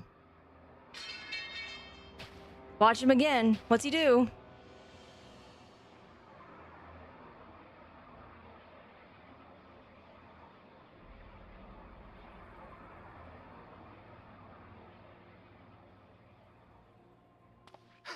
Those Eorzeans certainly are a stubborn bunch. Though I suppose you knew that already.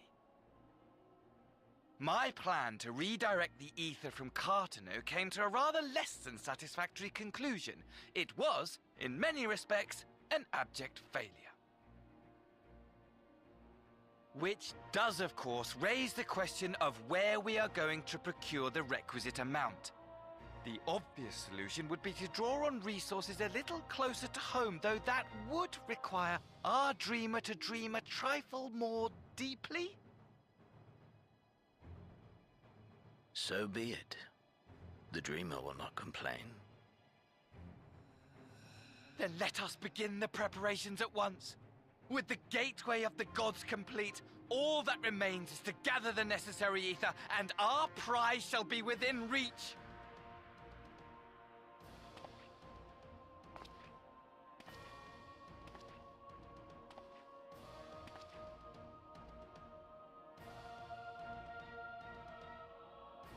The time has come to fulfill your heart's desire, my desire! To relieve those wretched creatures of their meaningless existence!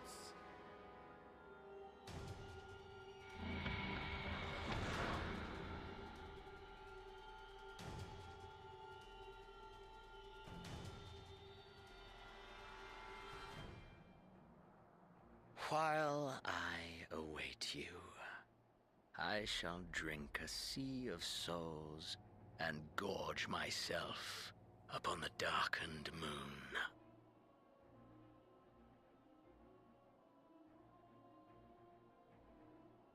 Then you shall come to me, all roiling rage and rancor.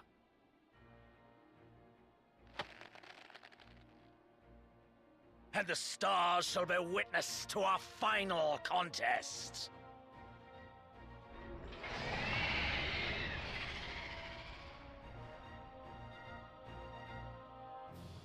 He stood there posing with his fancy new class.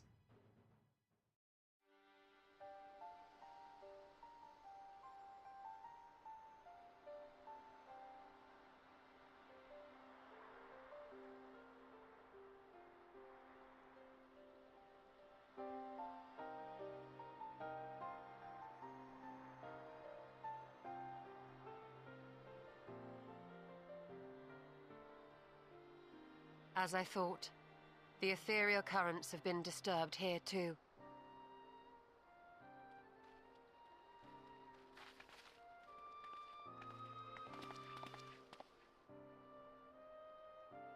It was the same in Thanalan. Make that every location we surveyed.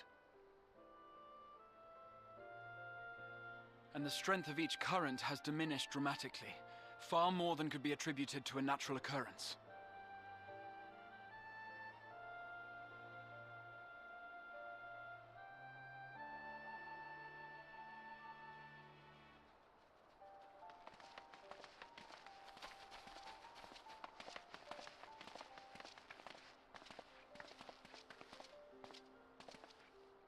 What tidings bringest thou from Dravania?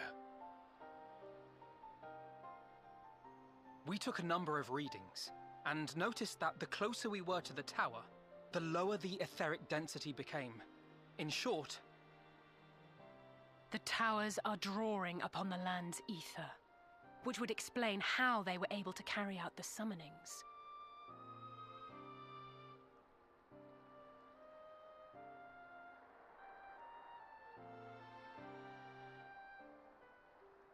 Our allies must be informed of this. We should return to the Rising Stones and have Tataru relay our findings to them.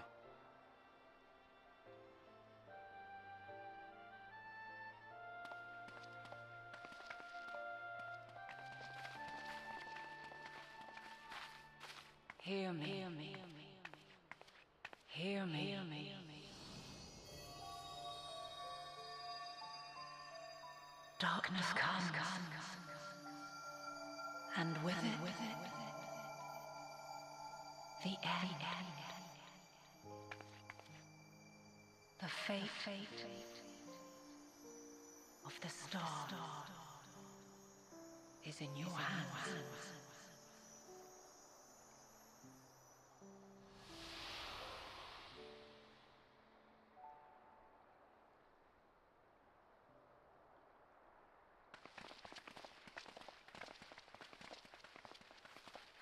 Everything all right back there?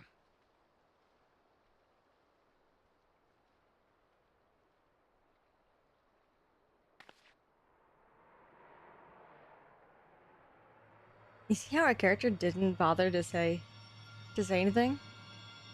How weird that our character made that decision without me. How wild.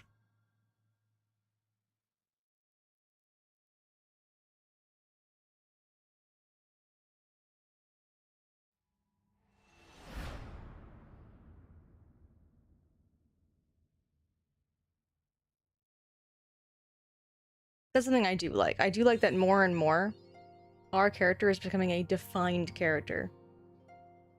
I can influence this character less and less as we go along, and I like it a lot.